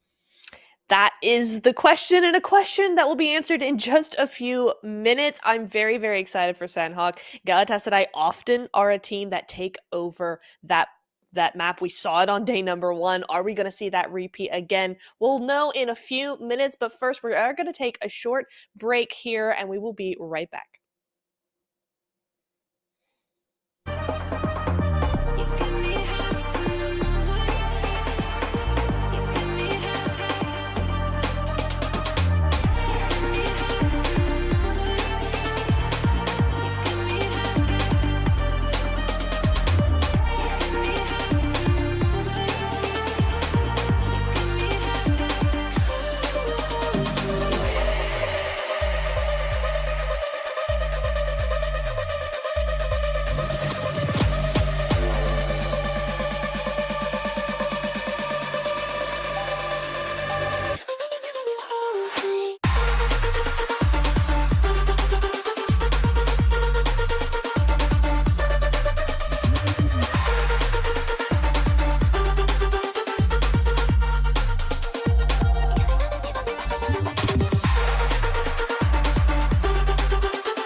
Welcome back, everybody, and I just really want to get into game. I know I say that a lot, but especially when it's Sandhawk coming in, right? We've got such a huge game, I think, that we're going to be expecting here. I'm certainly expecting it. DK certainly expecting it. We want a big one out of this Sandhawk match. Yes, we want a big one. We want a crazy one, but we want a contentious one as well, right? Because we see things really starting to develop with regards to points and all of that. So I want to see how far these teams can take it, right? Will we have a good bit of a potential response coming through here, right? I think that's going to be the major thing that we'll be looking at to see how these teams are going to look to kind of approach this game. And yeah, so far, I think today's gone pretty well. Right? We've not seen one particular team run away with everything. It's been quite balanced. Everyone kind of doing what they need to do. And I think this map is going to be the decider. If whatever happens here will be the turning point. Yes. Very true. Just as R8 continue to hot drop. What is this? Okay. It goes in their way for now. Bonfire being that team. Our last match winners. Hot dropping here immediately out the gate, DK. That's crazy though, because I mean, it seems like R8 are up to something, because Bonfire, as we saw, they moved up into that third place, right? So R8 are like, yeah, we'll paint the target on your back now. we're gonna come for you. If they can hold through with this approach, sure, great. Right, good way to kind of try and break momentum of an opposing team. I don't understand why though, but cool. You know, I'm open to the idea. So yeah, let's see if RA can pull this one off. This is their second attempt. And unfortunately, they're outside of zone, right? Paradise is not so central on the map as Pachinki is. I'm also looking over here to Ida. They've been a very consistent team the last 2 games, but now they lose 2 players. Interesting. That goes over to AOR. AOR did take out Galatasaray, or most of them, in the last game as well. So they're starting to build up that momentum, get those eliminations early on. Lighter as well, going very low there. So there's a lot of contention across the map that we're seeing here, at least on that leaderboard.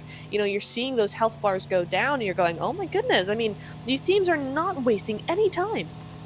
Yeah, and I think that's good. That's exactly what you're going to bring through, especially on the last day. It is go, go, go, go, go. No time to wait. Nothing to waste. You just got to give it all you have. And speaking about that, of course, we do see Red Tiam just now having their go at the side there of Bonfire, who seem to have had an interesting day so far. Like, Purple is the only one left, going for a little bit of a floaty approach here, as they dip down into the drink, and Red Tiam is going to look to apply quite a bit of pressure. But I mean, Bonfire, they were just over in Paradise alongside R8. Now they are getting scoped in on by the players here from Red Tiam, so quite a bit of a change. And unfortunately for Purple, oxygen has run out, so Purple has to surface unless she feels like sacrificing herself to the boulder creators over here just on the side. And with that, get spotted and down they go. That is Bonfire getting snuffed out in the drink. Galatasaray, though, creeping their way up into Trifecta. Yeah, you see that very sneaky sort of play coming in from Carly, just making sure that she is not seen by anybody there. But I think they're okay because there's no one there.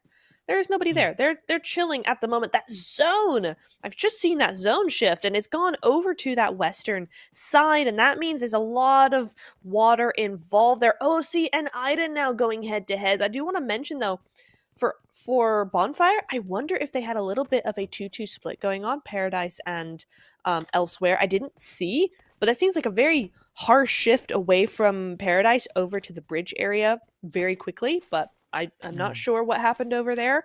Either which way, they are out. They're gone. And we will be seeing now the rest of the teams come to blows as they start that exodus across the map. Yeah, it's a very interesting way that all of this is kind of unfolding here. I mean, That's not what I was expecting to happen. But hey, that's the beauty of this game, right? It's always going to come through with quite a few of those surprises. So let's see if anyone will be able to kind of maybe find a bit of a approach here, as there's still quite a bit of ground that needs to be covered for teams to get themselves properly and securely centered up. Goat, no, of course, not going to be one of those because they're already all the way up in towards Camp Alpha here, so not a worry in the world for now. DK. to be concerned about. DK, Mel's, have you seen Mel's 2-2 split? Yeah. Bantai and Tambang. And for those of you who know what I'm talking about, who know the map of Sandhawk very well, that's a massive split. What are they doing? It is quite a bit of a split, right? That's so huge. They just trying to play the best curveball that they can here, right? I mean, sure. Maybe they're going to be focusing in on not noobs, because not noobs is kind of in the middle of them, right? All the way in towards Sami. So yeah, who are we to decide what they're going to do, right? They instead going to show us. We listen, we watch, and we don't judge. But RA are going to be judging Fenerbahce pretty hard here. They're trying to pick up any eliminations where they can. Now, I will mention, DK, we've talked about like momentum out from the get-go and wanting to see a change in teams, right? I will say in this game, R8 looking like they're really wanting that win. There's an aggressiveness in the way they're moving here and moving forward that is catching my eye and making me think, maybe they're the ones who are going to have that massive game, or at least are intending to, by being super aggressive, getting all those eliminations, and possibly winning the game after all. So just something to watch out there for, because RA are looking very good. Yeah, they definitely are. So I'm curious as to where these players are going to look to maybe rotate towards next, because the pressure is going to be on, right? So they definitely have to kind of continue eastwards, or westwards rather, but still with AOR just alongside them, that could maybe pose a few potential threats then for the side of R8, especially looking at the fact that we have Fenerbahce up in Painan. So if R8's not quick, they might get caught in a bit of a thing. They might indeed.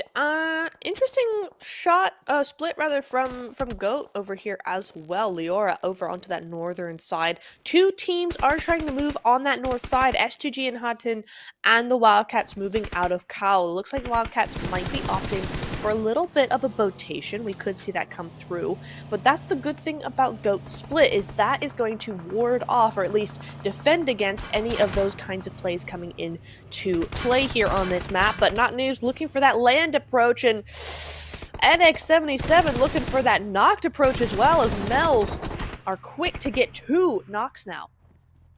Oh, here we go. Here we go. It is go time. So, yeah, you're wondering what Pmewls are going to do?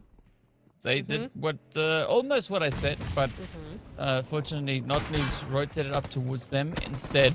But now is the pressure played. It is Kiss and Melita left to try and defend the honor here as Pmewls start to apply that pressure, just riding on forward. Oh, Daddy, though, getting hit with a DBS. There we go. Dino with a sneaky cheeky hit out the window, and that is them done and dusted.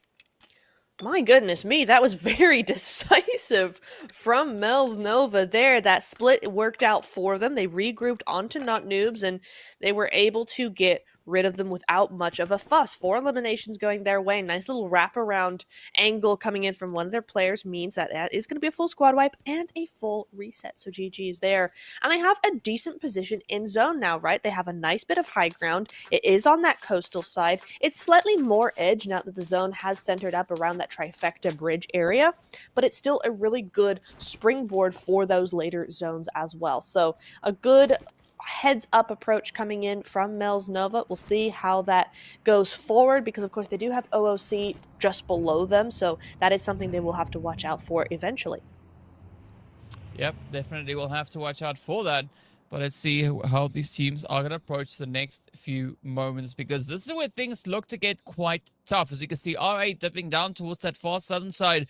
I'd love to see TPS consistently get a few more points on board, because they've been having a bit of a tough run here. So yeah, I want them to maybe just, you know, sneak in a few cheeky plays along the way. I think that'd be great for them, because I mean they've only had 1 point so far for the day. right? They can get more than one. They can go for two, right? Because that's a higher figure. It's surprising though to see TPS play having this kind of play, right? It's odd. Maybe it's just the pressure of where they find themselves that has maybe caught up to them or something. But I hope it's something that they can come back from. In the meanwhile, we are going to be looking onto GOAT that have moved onto the southern parts of that northwestern island. Mostly, we still have Yagi doing quite a bit of looking over towards where Leora is, but Leora's not moving up though, right? All the way on the outskirts of zone.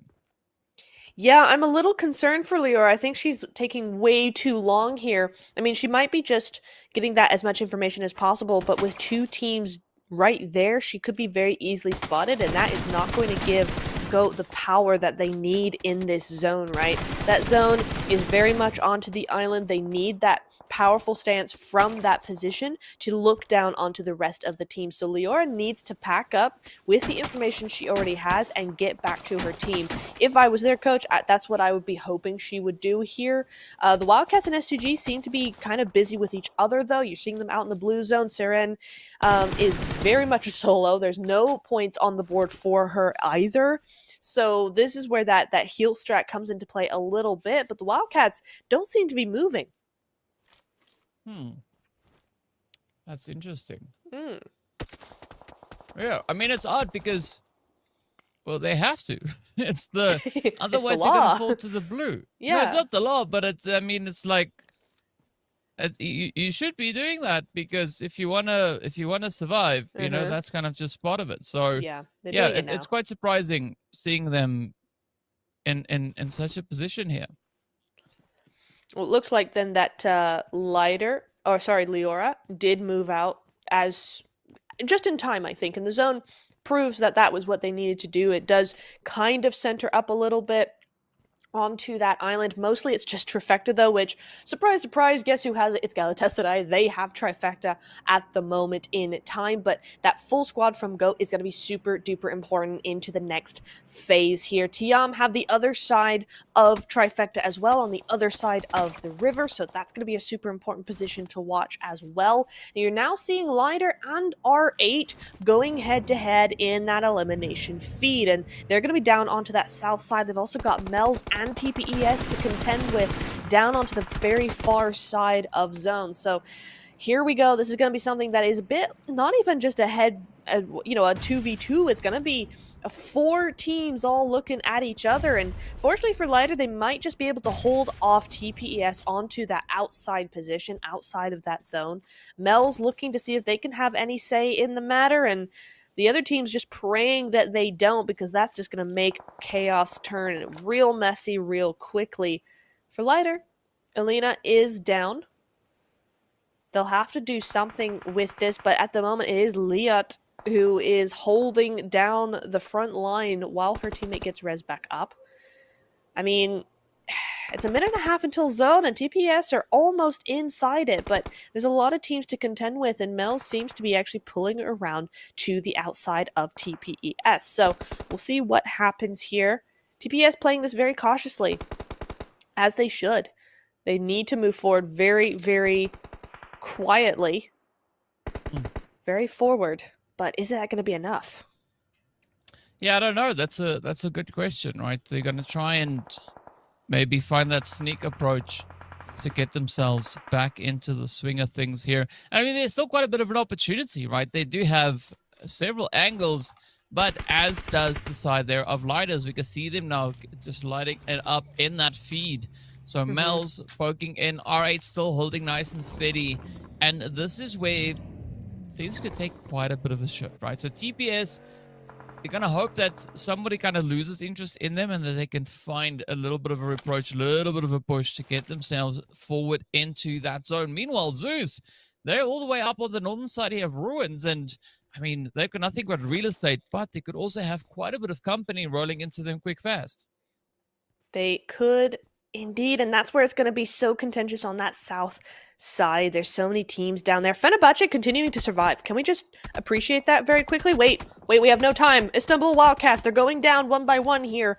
Who against? Well, this is what happens when you don't get out of zone in time. Goat are able to set up very nicely along this side of the zone, and they're able to just gatekeep the Wildcats a little bit at a time. And the zone might just save them here. The Goats need to move quickly. Its zone has hard shifted onto Trifecta. This is, in fact, a Trifecta end zone. Tiam and Galatasaray are the only two teams fully in zone right now, but it doesn't matter. Mel's Nova going head-to-head against R8.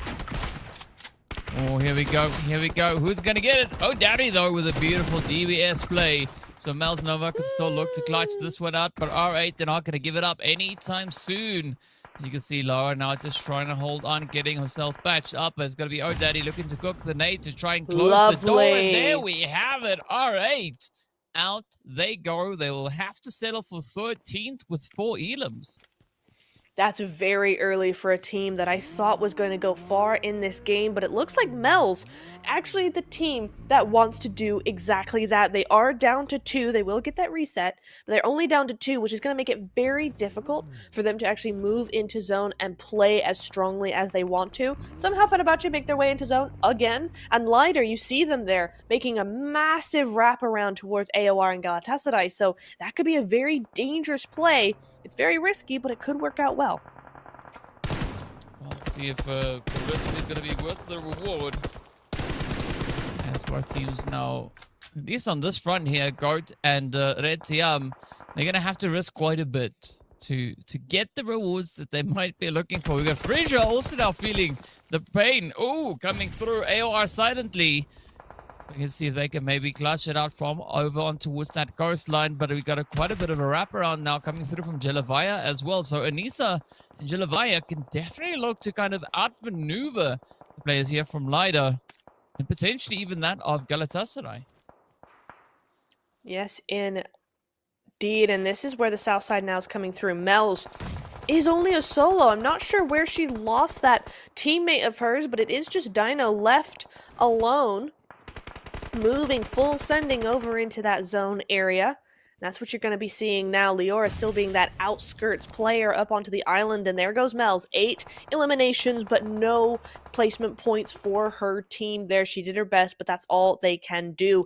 AOR and Lighter still going head-to-head, and Galatasaray staying out of it for the most part. Interesting plays coming out of the side of Galatasaray. They're looking to just keep that distance a little bit at a time. Bring up those points, but not by much here. And oh my goodness, AOR. Not sure if you just didn't see that or what, but Lighter go out very quickly there.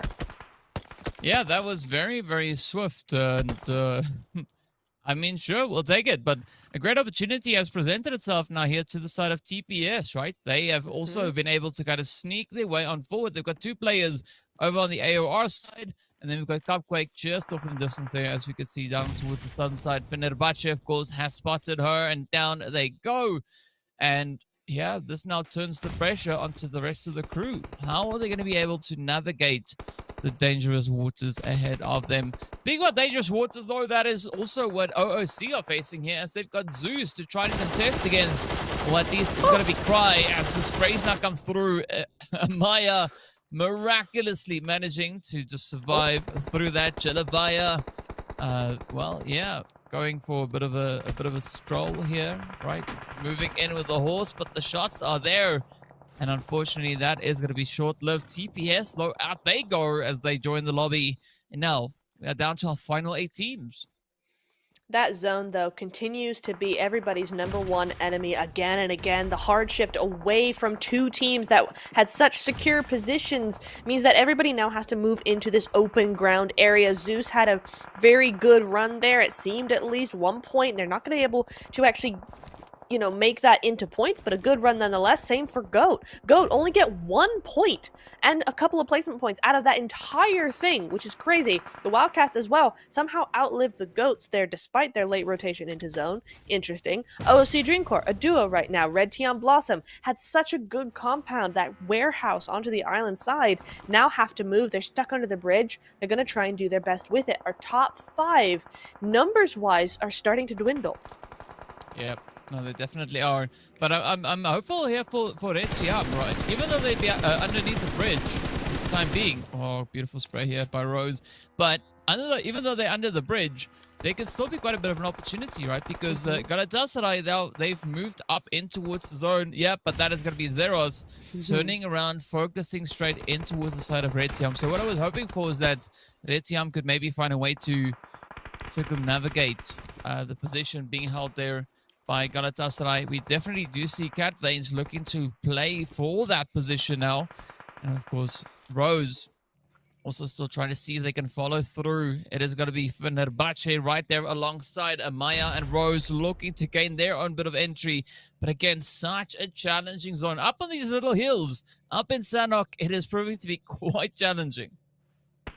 It is indeed, and somehow Galatasaray still managing it with 3 players up, right? They have the majority of the zone numbers-wise, but potentially not position-wise, right? You see Tiger going down there. That's going to be a trade, but that still means that Galatasaray now have someone to res. Barbie goes out, about to go out at least with that Molotov, and there goes Fenerbahce with another player scuttling behind those rocks, trying to get some healing done. And Amaya is the team left for OOC. Again, second game in a row here. It's the same for Tiam, though, right? A back-to-back top 4 position for them. That's going to be really nice. And Galatasaray, finally, we see them in the top 5. Yeah, things are looking pretty positive right here for all 4 the teams, but you know, that's within reason, within what we have happening right in the zone. I'm going to be looking onto Fenerbahce to see if they can actually identify Galatasaray trying to move up in towards the zone, right? As you can see, it is going to be go time. Yeah, the shots are there. A quick response though from Zeros. Just trying to kind of bounce them off, send them back. Tafida also looking to just reinforce the angle here as they continue to wrap around, sneaking their way closer and closer to the edge of that zone. Amaya, of course, now going to be listening to the footsteps. As you can see, Cat Veins still trying to regain a little bit of the territory, trying to make it up into towards zone. But the moment Cat Veins steps foot in that zone, is going to be Amaya looking to welcome her in with open barrels, and that is exactly what happens now. We are down to the final 3. It's going to be go time as Fenerbahce find OOC. And now it's Galatasaray versus Fenerbahce, and so far it's just Barbie left to defend. I think we have our winner here, unless Barbie pulls out something amazing here. She could do with that little bit of a bait coming through onto her teammate there, Zeros. Half health right now, 4 eliminations on her side, and it's not going to be enough. Barbie can do nothing against Galatasaray. We see them have perhaps a quieter win than we're used to, but a win nonetheless, and that's put that gap right back to high level. Yeah, but what a performance, though, from the lobby, right? I mean, yes. Galatasaray not managing to run away with the performances like we saw back on day number 1 when we stepped into the Sanok, right? So a very respectable approach coming in from across the board. The teams really keeping the contention as high as they can muster, and I think it resulted in a pretty amazing game. Yes, it absolutely did. That was a lot of fun to watch just because there was chaos coming in from all corners, right? There was a lot going on at all times, and I think we saw a lot of interesting things. We saw some really cool splits coming in from like Go and Pmewls. We saw some really, really good angles being taken, long range and short range. There was a lot of really cool things happening. Tiam as well. Let's mention Tiam very, very quickly, right? They had a good spot. The zone did them in, did them dirty, to be fair, but they managed to go out in top 4 with 9 eliminations. So again, for this team that's just made it into that 8th place position, this is a really, really good result for them. Yeah, no, I can't argue with this fact, right? They've just been trying to pick up as much momentum as they could find here. And I think all things considered, game 3 went quite well, right? Yes. So I think now it's going to come to what game 4 will bring for these teams. And of course, the desert, as we've seen, can be quite relentless. So I think it is going to be quite a bit of a challenge for these teams to make up for some good ground here. But speaking about ground, right? Galatasaray regaining a little bit of that territory yet again, coming through with the 9 eliminations and 13-12 with regards to damage. Yes, indeed. And only 607 taken. I mean, that makes sense considering they were in Trifecta for the longest time and nobody was really looking at them all that much. But still, they were able to use that compound to kind of stay out of everybody's way for the time being. Just go and get points after points. They know what they have to do. They don't have to go all out. They're in a position where as long as they get one win, as we see here, and just, keep those extra points coming, it doesn't matter what the rest of the lobby does, and they know that. So very tactically played, both in the game and out. Yeah, I mean, speaking about tactically, right, the throwables also down to under 100, right? That's so crazy. That just means that, there was no time for teams really to try and smoke things up or send grenades out or do anything like that. It was just go, go, go. So a very high pressure on the situation. And of course, we did see quite a bit of movement coming through from several teams, especially down towards that southern side and slightly more over towards the east. But that is kind of just the way the cookie crumbles. Speaking about which, though, the MVP of the match is going to be Amaya here from OOC, coming through with those 4 eliminations and the 769 damage. So a very respectable approach, as well as that 1 assistant. Yes, very, very nice job indeed. And the teens, the numbers are in the teens is what I mean. Top 4 all have very similar points here. Fenerbahce and OOC, both with 12. And that's a really, really good spot, especially when you consider OOC, again, being in that top 4 position. Fenerbahce looking to climb that bit further. Tiam in the same exact position as Fenerbahce. So a really, really good show from them in this Sandhog. Galatasaray, of course, getting that 19-point game is very, very good for them. They're going to elongate that gap a little bit more. And everybody else on the left or the right side of the leaderboard, like Leiter, for instance, got 3 points, R8 4 points. So it's not really a huge game for a majority of these teams. Yeah, not the craziest ones that we've seen so far, but yeah, I mean, a few points definitely going to bode quite well. As you can see, Leiter now also stepping up into the century with those points. Woo! They were close, right? They were on 98, now on 101, so not a big jump. And also, unfortunately, gaps have widened again. We went from 38 back to 54, which is quite a bit of a thing here. But hey, the rest of the lobby also making waves, making moves, right? OOC, they've jumped up into 3rd place. Wildcats still going to be holding on to their 4th, but as a result, Bonfire get moved down to 5th. Red Tiam, they've jumped up into 6th place, all the way from that 8th position. And R8, all the way from 7th down to 10th, right? It has been a tough run, but it makes sense because we did see them getting taken out early. Yes, we did. I mean, I think that's going to be all those hot drops coming into play, though, right? But Tiam, I want to just quickly mention the points that they have on the board. I mean, in the next 2 games, are they going to win? No, but they could easily make top 3 the way they're continuing to keep that top 4, keep some high elimination counts going. That is very feasible for them in the next 2 games. So those teams, OOC, the Wildcats, and Bonfire, need to be very careful of them. Yeah, they will have to be very, very cautious indeed. But of course, it's going to come down to map number next and map number last to see where these teams are going to be going, right? That's a different way of saying 4 and 5, but hey, it works out. So yeah, looking forward to seeing what the desert is going to bring through on this one, Ep. Yeah, so am I. I think I'm going to use this next break coming up to get some refreshments in order and go ahead and get into that desert. So you do the same. I highly recommend it, and we'll be back in a few minutes.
everybody, here we go once again. We are officially past the halfway point for this evening, and only 2 more games left to go for the PMEWL Season 4 Finals. DK, it is going to be Miramar coming on up. We had a crazy one in the last Miramar. We had an epic Sandhawk. What is in store for us in this 4th game? At this point, it's difficult to say, right? All I can say is the obvious things. It's going to start, it's going to end, what's going to happen in between, not a clue, right? Things and stuffs and things. That's exactly what is going to take place here. I see.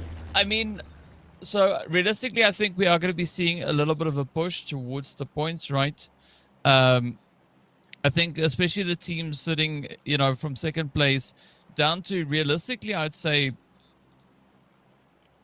I don't know, 7th, 8th place, maybe even 9th place, even 10th place, right? So from 2nd to 10th place, I think they're going to be settling it out to see who can get to where and, who's going to get what share of the prize pool. Because realistically, I think that's what it would be quite achievable at this stage, because securing 54 points plus in the next 2 matches is going to be quite the task.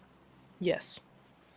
It is. We've seen that kind of game come in where we've had a 30-point and a 33-point game, but I think we all know who that came from, and you have to get a third of the lobby onto your elimination points if you want that kind of game, and that's really, really a hard ask, as you say. This plane path is going to make anything a hard ask, I think, on this game, on this map, right? It's very, very south. You have none of those northern areas at your disposal. And actually, when you think about the map of Miramar, most of the droppable areas are actually in that north side. So these teams now have a little bit of a task.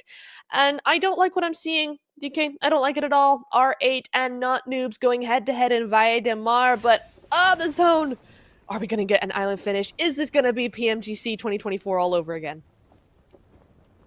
Let's hope not, but let's hope so, yes. Yes. Maybe both. That'd be nice.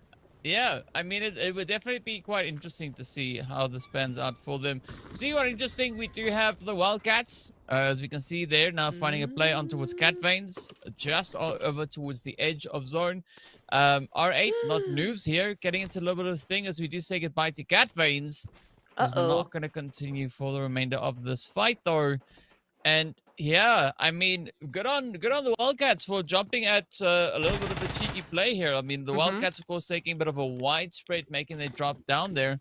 I'm not quite sure how Red Tiam was trying to approach this, right? Were they maybe looking for a vehicle spawn up ahead and then to rotate back up into San Martin, or Probably. What was the approach? I think that's quite reasonably the case. Looking for those vehicles, they know that they have to, especially with that zone, right? The zone popped up before they really landed, so definitely something that I think was on their minds. I also don't think they were expecting the Wildcats to have such a large split either. They were expecting them to go to power grid. This entire cliffside, this roadside, should be completely empty for Red Tiam, and it just isn't. And so I think there's a surprise on both sides there. Both of these teams doing something out of the ordinary and unfortunately clashing. Yeah, that's just the way it goes, I guess. And now it's going to be up to Kauai to see if she can at least find a little bit of something here that makes it worth the engagement for them. As there's been quite a bit of damage being dealt into the side. As we saw 74 damage. Hannah now getting spotted out on the edge as well. So quite a bit of an exchange here on either side. It's still going to be Red Tiam and the Wildcats finding themselves in a bit of a standoff. But so what's quite troubling here for Red Tiam is that the Wildcats have reinforcements continuously arriving. So they got to find a way to pick themselves back up and just get out of this position, because if they stay around here for way too long, that could spell quite a bit of disaster for them. I'm surprised that Taiga hasn't gone for that res, right? For that reset. She's instead gone straight for Oiku, which is very nicely done on her part, but that was such a risky play coming into all this. She needs now to res everybody up quickly, because Ilem for the Wildcats, as you said, they're moving on in those reinforcements. And so Melzi on that off angle, that's so devastating for Red Tiam. They're now going to be able to get back up on their feet and use that angle once again. S2G in the background, Lighter in the background as well. well. As these teams are starting to make these early rotations into that hard shift zone, it's going to get harder and harder for Red Team and indeed Wildcats to do anything here. Yeah, it's a tough play, but I mean, that's kind of what we were expecting coming into the second to last game of the day, or as they say in fancy terms, the penultimate match, right? Here we are. It has arrived. It is happening. And it's proving to be quite the bit of a challenge, as we can rightly see. But yeah, now it all comes down to how the teams are going to look to kind of adapt and play through this, right? Are they going to let the zone get to them, or are they going to try and make the most out of a somewhat sticky situation? For Hannah, it's not going to be all that easy, as it is going to be the Wildcats now trying to just wingle-wangle their way around this. And of course, with the addition of Lida moving in alongside them, it's just complicating this whole situation. Say wingle-wangle around the map 10 times fast, and I bet you can't do it, chat. But Kawhi's going to do her best to do this, and Alam goes in. That was a really great reaction from Kawhi. She was waiting for that one. She cannot go up against two, though. He's going to have that quick follow-up, and now it's just up to Taiga. Wildcats now feeling the pressure as well from Lighters. They swoop in just above them, and this might be what Taiga needs to just get out of dodge. It could be exactly that, but the pressure is still going to be there. It's still going to be on pretty tight. And yeah, the distraction could really pay off. But Tiger has to jump at the opportunity. And with Lighter now starting to spread out on the angles here, I don't see a good way of escaping from this position. Maybe just trying to play a serious game of hide and seek and hope they don't find you. Indeed, yeah. I think that could be worth a shot at least, just because now Lighter's moved in for that CQC position, that actually Taiga might just be able to hide out for a little while here. She does have that bike that she could get a hold of if these two teams are occupied enough. In the elimination feed, we do see Galatasaray running up against R8 as well, down to the south coastline down there, and a lot more is going on in those elimination feeds all around the map. But Lighter coming in here with these big utilities, just really cornering the Wildcats into one tiny room. They're going to try and put as much pressure as possible. And OOC go out here. Zeus and R8, both with a full squad wipe. Oh, that is good. But, well, we're still looking at the fight right here. Somebody's got to push it to somewhere. Woo! Oh, there we go. Leod coming through with a nice little bit of a bounce off there. Now is going to try and push forward, trying to get the jump in. Bits the second one more down, and there we have it. That is the Wildcats now just getting sent away, but the fight has not concluded just yet. We have even more teams pulling up. That is going to be S2G just waiting in the wings. So far, Tiger, though, still going to be holding nice and steady while the distraction comes through yet again. And this is where Tiger really needs to hope and pray that they don't come looking around in their building. Yeah, but she missed any window she had of getting out of there, right? With S2G on her side of the compound, there is no way she makes it out of here alive. So she's got to do what she can. She does take out Lyat, though. That's an extra point there for Tiam, for Taiga. That's their first point as well. So that's going to mean that Lyat, who took out half of the Wildcats, is no longer in the game. That's a huge blow for Lighter, who were probably hoping to use that momentum to move forward as a squad, but now that has been taken away from them. But Taiga has made her presence known once again, and this is where the big fight happens for her. Let's see if she can maybe find a little bit of something here. A bit of a way to just claw their way out of a very uncomfortable spot.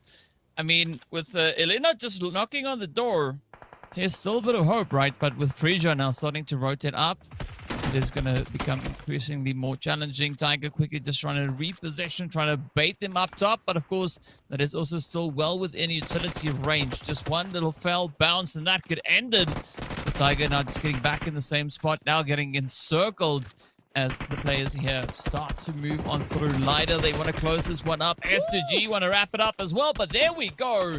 It is going to be Red Team going out in 14th, but this is now Lighter not out of the woods because S2G are starting to move in. They are. What a great surrounding position here. And this is the stage of zone that you want to do this in. If you're going to make these kinds of plays out in the blue, do it while the zone is only on stage 2.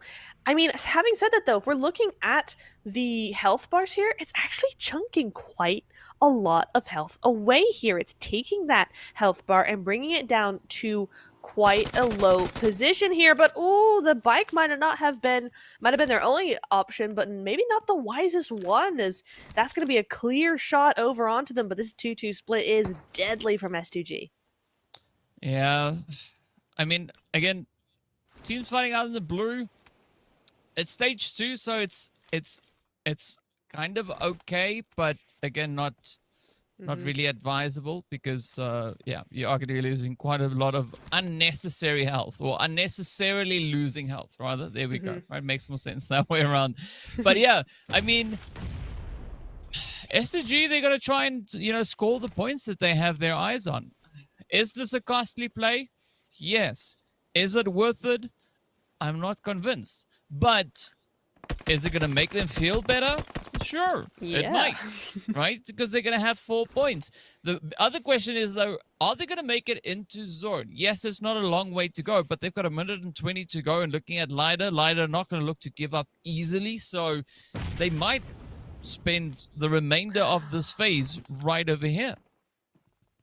Well, they might do, but that knock might have escalated some things here, as Frisia is taken very, very low there. Aura as well. That's going to be that trade coming through here. Melina quick to take that spot away, take that point to themselves. But Saren still is doing some work here, and now it is just Frisia left alive here, a 1v2 on this hillside, or on this staircase rather, and not going to be happening. S2G have a clear way now into zone, because Lighter have been taken out. But I tell you what, we are 11 minutes into the game, and Lighter go out with 6 eliminations.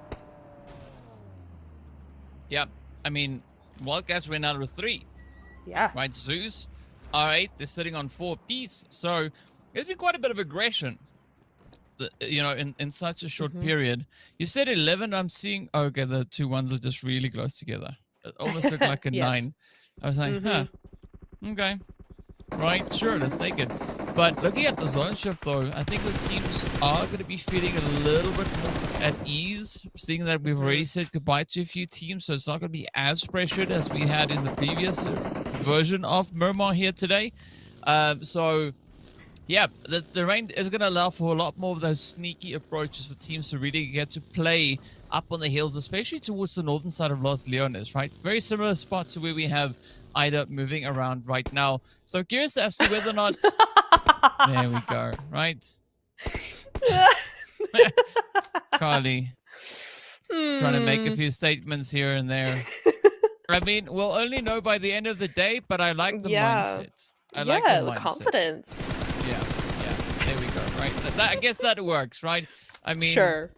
You got to give them, if you want to give them something, give them that. It's like, it's super confident. And we like it. We like it. But it ain't over until it's over, right? We got to wait till the very last bit of the very last match to see exactly what the situation is. So, yeah, they just having a bit of fun up in towards that center spot in zone. Well, I mean, that would be a great opportunity for Mel's Nova to reach in. It would. That's very true. But you got to understand their position as well, right? Lighter taken out. Wait, the top 4 all taken out here. OC, Tiam, Wildcats, and Lighter. That top 4 is only Bonfire is actually in that running and still alive. So for them, second to last game coming in here, they're like, well, who is really going to take us over here? All the teams that had a chance of really contesting us are now gone. Yeah. Yeah. I mean, like, I'm not saying they're wrong in saying what they're saying. Very true. Right? Yeah. I'm just not in a position to say yes or no. Right? It's our job to... Yeah.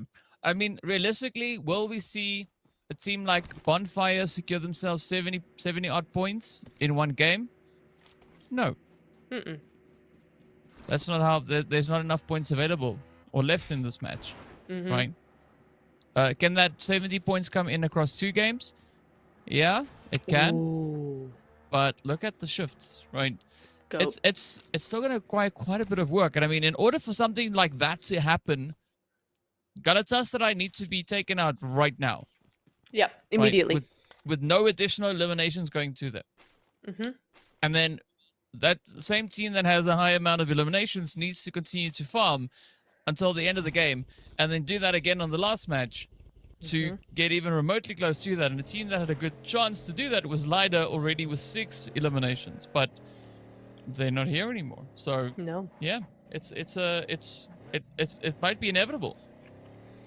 It might indeed, especially when we're coming into this match with a 50-point gap once again, right? So it is looking more and more like we know who the champions are going to be, but like you said, we're not done yet. It's improbable, but it could still be likely, maybe, sort of. We just have to wait. Like we said, we can't do math, so we're not going to be the ones to tell you yes or no. We have people for that. So they will tell us once this the next game is done as well, once we finish 2 games, but we're still on Miramar. Let's not get ahead of ourselves here. Pmewl's on top of the roof line, inside of zone. Nice big split coming through from them. They are near Galatasaray, but I think they're just further down that hill, so there's no chance of any sort of fight breaking out from them just yet. I did like what I saw from Not Noobs, right? After that initial fight coming through from them, they are a solo, but they've made a huge rotation all the way round to the north side, and so Kiss is going to be coming in to relatively open area, both in terrain and availability. I think this is going to be a difficult side for her to really move in on with that new zone shift centering up onto the southern Impala area. But still, I like the heads-up approach coming in from her. I like where her head is at. And Galatasaray, here we go. They're taking that 1 elimination, possibly. They got that knock. Will they finish it out? That could be the 3rd point for them on the board. We'll see how that goes. And Ida, just looking and really scouting, making sure no one else is about to backstab them. Yep, I mean, that is what you want to do. You want to be pretty sure, as sure as you can be, that you are somewhat secure in your position. So there is that 3rd point now getting confirmed, but oh daddy is going to try and make up for that, as we do see the follow-through coming in here. D1, XQ, as well as Dino now could still find a bit of an opportunity, a bit of an angle, if they can line up the plays onto the side here of Galatasaray themselves, right? They're, of course, going to try and just follow up. D1, though, does find Tafida. Okay, all right, so that is now 2 left for the side of Galatasaray. But here, Bonfire having a bit of a tough run here. The shots now making some really good and strong connections across the board. We got several teams also just still trying to vie for position to claim moving into this next zone. And, well, I think for XQ, she could definitely look to rotate back up into the safety of zone, because as we can see on the map, there's nobody there. Yes, indeed. I want to just talk about Zeus for a second, though. They've really stepped up in the last couple of games.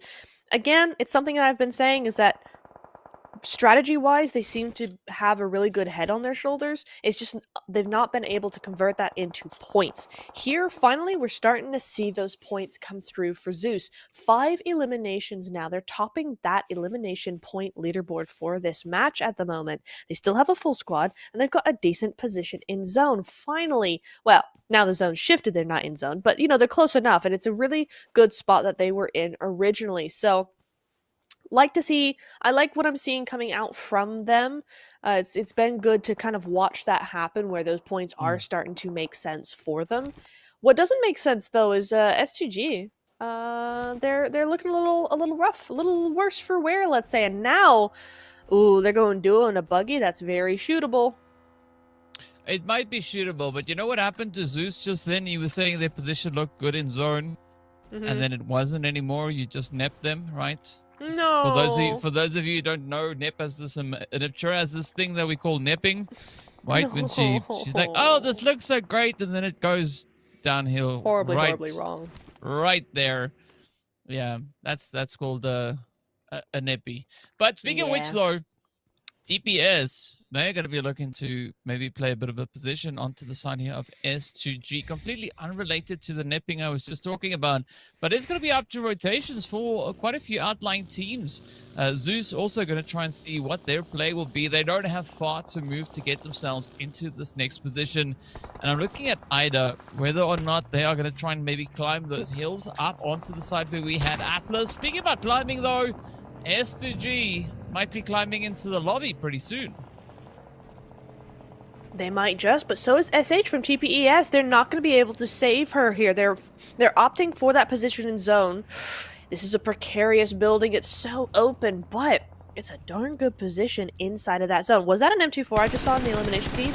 Please say it was. I love M24. It's my favorite weapon. Anyway, Fenerbahce. Ooh, so tunnel vision, so on that knock. You didn't see that wraparound coming through as AOR looking to do some work, but Fenerbahce holding on with that survivability we've been talking about all evening, DK. They are here to stay, and actually AOR decide to leave. Yeah, I mean, it's good play here by AOR, rather just getting the heck out of there. But what an approach here from Fenerbahce. Alicia's, though, beautiful spray, the conversion from one target to the next. Just absolutely on point, and I'm surprised that she actually had enough rounds to do that change up. But now it's going to be TPES to see whether or not they can step into the spotlight here as they find themselves still holding on to the compound that you were praising. And now it's going to be showtime, right? To see, can they hold true? Can they hold steady? And can they defend the northern edge of zone? As the zone has shifted, again, much closer towards them. But the pressure is on because everybody else now is going to try and move up. And this is where the true testament will be shown. Yes, indeed, because there's a lot of teams with full squads or nearly full squads that are outside of zone right now and need to move in. Fenerbahce being one of those. They do get that initial knock, but that trade comes through. Oh, a great nade, though. Make sure that Licious is not one that is standing. And AOR continuing with those nades coming through, and it's a backstab from Zeus with their 8th elimination to get rid of Fenerbahce. So cannot survive for as long as they have done in previous rounds, but still Fenerbahce with a squad wipe. We're seeing a lot of these teams go out early, but with really good points. Yeah. They're definitely doing quite a bit of hard work, and I mean, everybody's looking to finish strong, even on the last day, right? And this is the funny thing is, sometimes you see teams kind of just decide, you know what, we did all we could, but this is not this lobby, right? These teams are going to be fighting to the very, very end to see just how far they can get those points to go. TPS not having much of a challenge coming towards their compound just yet, but as you can see, the team starting to circle around. We got Ida off in the distance, good Galatasaray right alongside Ida, as well as Pmewl Nova. Towards the north is Zeus, as well as Bonfire, or rather what is left of Bonfire, right? Atlas is going to be positioned down there. And this is where the true plays will now be revealed, as GOAT are focusing quite a bit of their efforts onto the side of R8, as well as the Not Noobs. Guess now just trying to survive. It's not going to be an easy one, but fortunately that vehicle is going to provide some kind of hard coverage. But there's still also an opportunity for Not Noobs maybe to return some fire over onto the side there of R8 as well. Yes, indeed. Oh, hang on. Ida full sending onto Galatasaray as Bonfire got with 0 points on the board. That is a surprise for sure, as AOR continuing with this utility. Oh, and the little quick shot with that DBS coming through, but that's some good information there. They're able to take her out as well, but this is where Jelivia now has to do something. And is that something going to be? Oh, that something is going to be looking at a nade. That's what that something is going to be. Not Noobs go out as well. 10th place for them, 0 points on the board.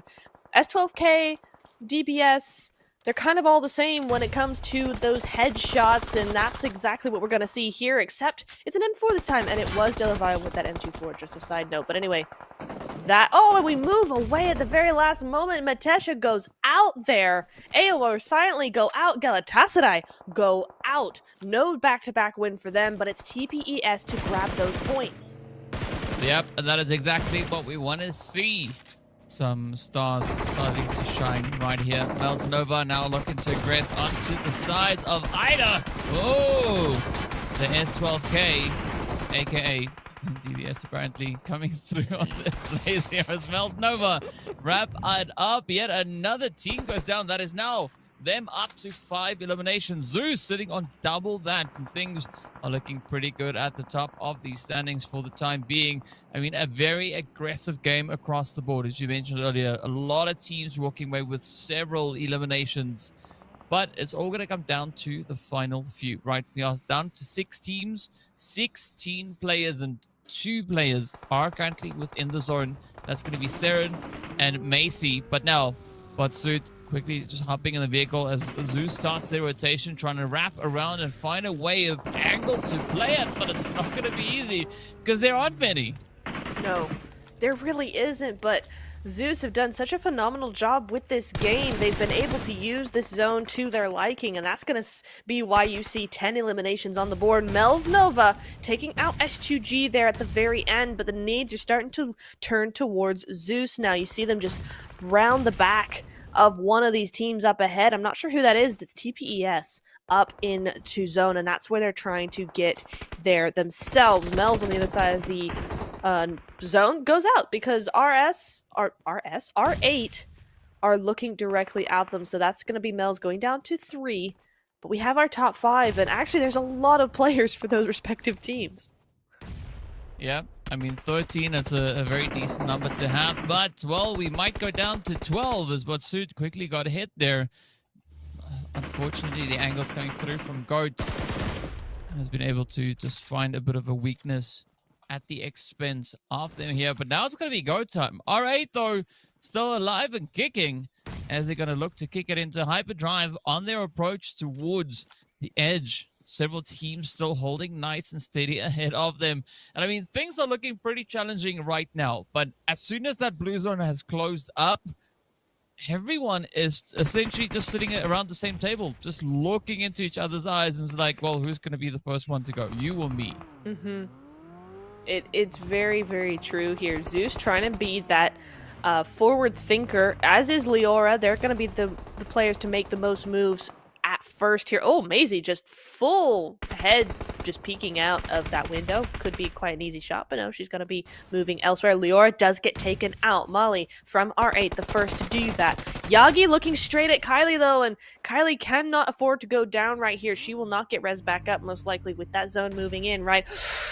And as I say that, she does go down. The zone is just too strong, and Yagi just snaking her way through the desert here, trying to get those eliminations, trying to get that angle as best she can. And luckily for her, it doesn't look like anybody else has sight on her or really wants to. You got R8 versus Mel's going down. Hasiko steals that point, though. Basud coming in for 14 eliminations.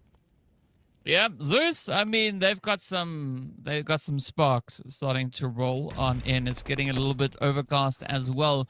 But let's see who's going to be the one to clutch it out. Mel's looking good with 3.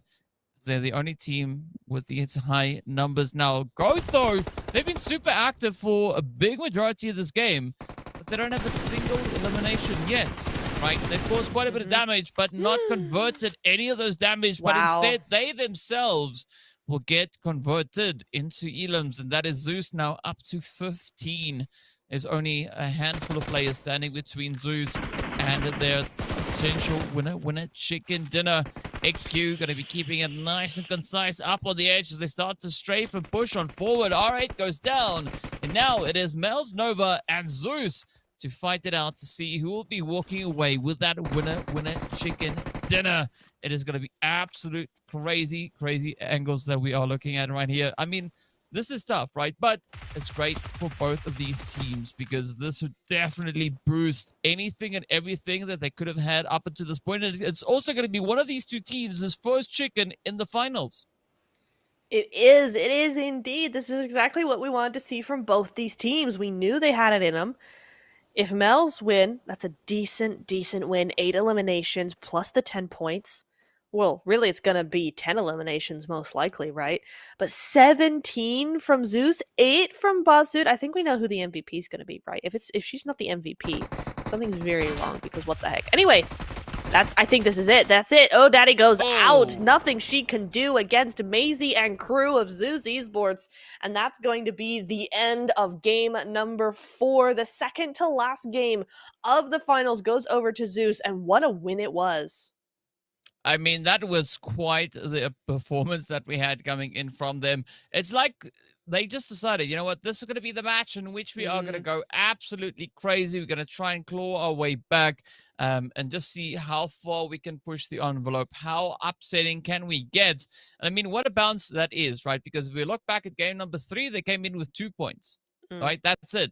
This game, they got double digits, right? So they got 2 digits with regards to not just their overall points, but the overall eliminations that they had as well. So, yeah, a very, very good performance coming through there from the side of Zeus, as well as Pmewl Nova, right? Yeah. Pmewl's doing a really good work all the way to the very end there. No, they really, really did. And I think Galatasaray are very lucky that that kind of game was done by Zeus and not by one of the other teams that could have a chance at contending them, right? That's exactly the kind of game that we were talking about. But for Lighter, for the Wildcats, for OOC, for any of those top 4, top 5 teams, that's what we wanted to see from them. But instead, it's Zeus who pick up that torch and go forward in triumph. 19 eliminations going through there. That is a 29-point game, and that surely has to put them way up on those leaderboards. It has to. I mean, of course, looking at where they came from, right? They were set. Well, they're not going to be all too high up, but they're going to be higher up than they were, right? So either which way, it's going to bode quite well for them. I think they'll be having around about 60 odd points once they finish here. Goodness.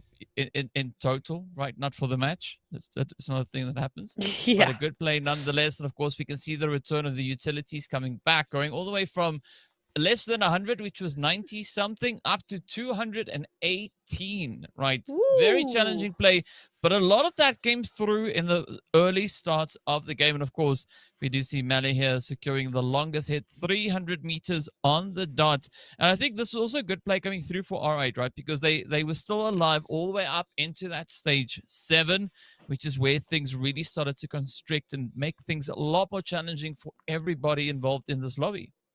Yes, indeed. But okay, at least justice has been served where Botsud is the MVP. Sometimes we see it where there will be a player that goes all out, but, you know, something in those stats just makes her teammate MVP instead. Has happened to me quite a few times. But no, it is going to be Botsud taking that MVP. And ding, ding, ding, bell of 1,000 damage, because man, oh man, did she perform. Did she go above and beyond for her team. 29 total points. There it is. And Pmewl and R8 have good, decent results out of that match, but it's just Zeus just goes above and beyond there. But, you know, Pmewl and R8, 14, 11, TPES with 7 is a really, really good good result. Yeah, I mean, they were rolling with the Thunder, so it helps quite a bit here. Yep, 7 points for TPS. It's about time. We wanted to see that for a good long while, and they delivered. So well done, well played to them. But of course, this is where it makes the most of an impact, right? As you can see, Galatasaray adding those 5 points on, pushing them all the way up to 160. 107, though, is going to be coming in pretty close to them.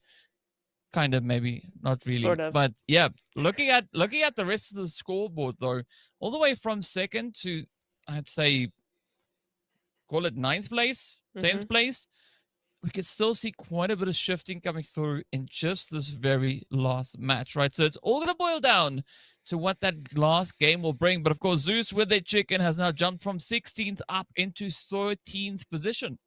They have, and, you know, it might not sound like a lot numbers-wise, but points-wise it is, right? If you think of 16th place, TPES now having 40 points after a decent game as well, but Zeus to have 60 is very much a different story for them. So GG's there. That win has done a lot for them. And our player focus, Matesha from AOR. AOR have been doing a really good job today as well. They've been stepping up again and again, and you're starting to see that now in our player focus as she is number 3. But of course, number 1 and number 2, I think we all know who it is. It's Tofida and it's Hillel. Yeah, no surprise to see them still occupying those spots. I mean, but the elimination counts, the damage numbers, they are starting to soar, as we can see. It's almost all the way up to 5K there, you know, for 3rd place, and it's in excess of 5K in 2nd and 1st. So some pretty impressive performances that we've had across the board, but we still have one more match to go. And of course, Nep will be back with the last match right after the break.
Welcome back, everybody. For the final time here, we're going to be going into our final game of the finals. There's a lot of finality going on here, DK, as we go into Erangel very, very shortly.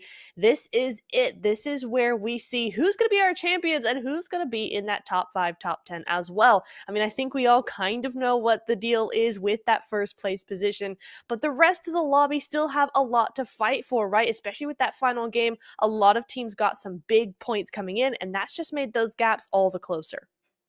Yeah, I mean, first place, let's be real about it, it's probably been secured, right? Yeah.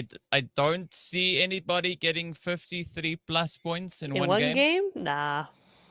Right? Maybe back when PUBG just came out and we were also curious about how things were going to work. Sure. Right? But those days are long gone. And yeah, as you said, the teams are essentially now left in a position where they can contest to see who's going to be walking away with what share of that prize pool, right? So it is now up to second to wherever else they want to try and fight it for, because the prize pool only goes to 6th place, right? So from 1st to 6th. So looking at the point situation, realistically, anyone can still play for 6th place, right? Because 6th place is 80 points. Yep. Right? And if we look from 80 points down to 16th, that's 40 points. So 40 points in one game, I don't really see that happening. But 20 points? Absolutely. Sure. Yeah. Zeus can pull that off, right? So they can go from 13th into 6th place and maybe higher than that, depending on how many points they get. So any team higher than Zeus could still realistically play for their share of the prize pool, right? The higher you end up on the standings, obviously, the larger the share of that is. So that makes a whole lot of sense, as per usual. But yeah, so, I mean, it's Zeus, Ida, SG, AOR, Fenerbahce, Retiam, GOAT, R8, right? I think they're going to be competing to see who locks it in. And speaking about locking it in, the zone has been locked in favor of the Wildcats. I mean, if any team needs it, it's the Wildcats right now, right? They had a tumultuous start to that game in number last, as you like to say, and they went out very early. Yeah, they had a few points, but it's nowhere near the points that they would have liked to have seen from that match. So perhaps this will give them that bounce back that they were looking for. In other areas of the map, though, Yasnaya seems to have 3 different teams, Ida, Tiam, and Mel's Nova. And actually, XQ is quite far away from the rest of her team there. Mel's opting for that large split as per usual. Other than that, we have a major hot drop in Millie base, right? There is not Noobs and someone else there. I can't see their names right now. Maybe you know, DK, but there is definitely a very big hot drop going on down there. Yes. It's that's Bonfire. The big dots. That's only Bonfire. Yes, of course. Right. The almost pink is Mel's Nova, who we can see right there, right? That's the the reddish, almost pink color. Don't ask me for exact description of the colors. That's what it is. It's almost pink, but not quite. It's almost red also, but it's also not quite. And then yellow. There we go, Ida. Yo, Athena getting just whooped out of that vehicle as XQ locks in on target. Looks to get the confirmation. A little bit of a spray there. But this is now a good go here. Mel's could definitely look to clap it up as they do find that first elimination. Dino does get knocked on down. But they got to be careful, right? Because Retiam, they're going to come in hard from that eastern side. They are indeed, but they might have a little bit too much to think about apart from Tiam here. I mean, Ida have a very big sweep around Mel's Nova right now, different angles all around, and it's a really nice controlling area to see from Ida, but Mel's end up winning those 1v1s quite a bit here, so could see a little bit of both coming through here. Yildiz does take down Mel's, though, so that's going to be just 2 left standing for Mel's Nova. That could be problematic for them, as Ida have only lost 1 so far, and Odaddy does go down, immediately finished up, and DK, all of a sudden, Mel's Nova is just down to XQ because she's on the wrong side of the road here, and she's just a solo and might have to just leave. Well, you say wrong side, I say right side. Right side, the correct side, the surviving side of the road. And I mean, we do see that third party now rolling up as well. So that is going to be Red Tiam looking to apply a little bit of pressure, coming in hard on the side there of Ida. And as we jump back down to the South Sea, there's that those lovely little pink specks as well, as we do see purple now just getting traded on down. Hannah, though, gets spotted. Down they go. So the element of surprise is no longer in favor of the Red Tiam. But the push is going to come in here over on towards that Millie base, as Not Noobs look to just, well, regain quite a bit of their territory. Pinky went out cycling. Or that's not Pinky, that's a Kiss, right? Kiss went biking. Sure, right? You got to keep that, you know, to keep fit. Got to keep that heart rate up there. Sure, let's go for it. But how's that going to apply to what's happening over into boot camp, into Millie base? Boot camp, he says, which is kind of a boot camp, right? That mill base being very hot and sweaty over there, just like the jungle. But Mel's Nova, XQ, she's not backing down here. And now she's trying to third party as Tiam and Ida go head to head here. Kawhi picking up the first elimination with a DBS. And she might want to now think about moving away from this perspective. I mean, she's got 173 meters to go, right? I mean, it would be a good opportunity to just get out of there and move forward as a solo, but she does not seem intent on doing so. Yeah, it's an interesting play, though. I mean, we got to commend the efforts, right? They're going to try and keep the team in the fight as long as they possibly can. But hopefully that is going to be something that pays off for them. Of course, it does seem like XQ is going to be trying to just put quite a bit of distance in between themselves and the angles there, as we do say goodbye to Ida. That is them done and dusted. They've done all they can. They add 3 points to their overall tally of 61. You can do the math and figure it out. But 65. We'll continue to see. Sure. We'll see where these teams get themselves towards. If you ever wanted to buy Neptune or something for her birthday or for Christmas, buy her a calculator, please. Honestly, yeah, I could really use one. But oh, hey, hang on, NX77. She's got my car skin. She's got the coupe, and it's in the same color as mine as well. So GG's, great minds think alike.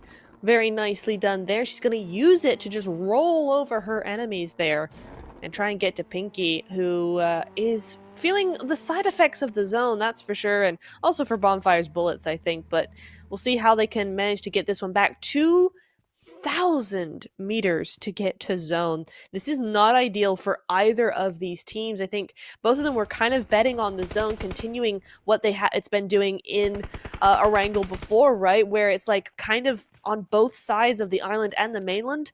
A little bit longer than this, but the zone is not going to be nice to them this time around for this final match. And so they've got to be very, very quick with how they play this.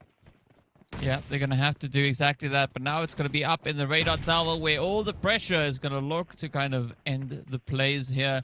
See, the DBS now in hand here of M77. Oh, cheeky hit. One down.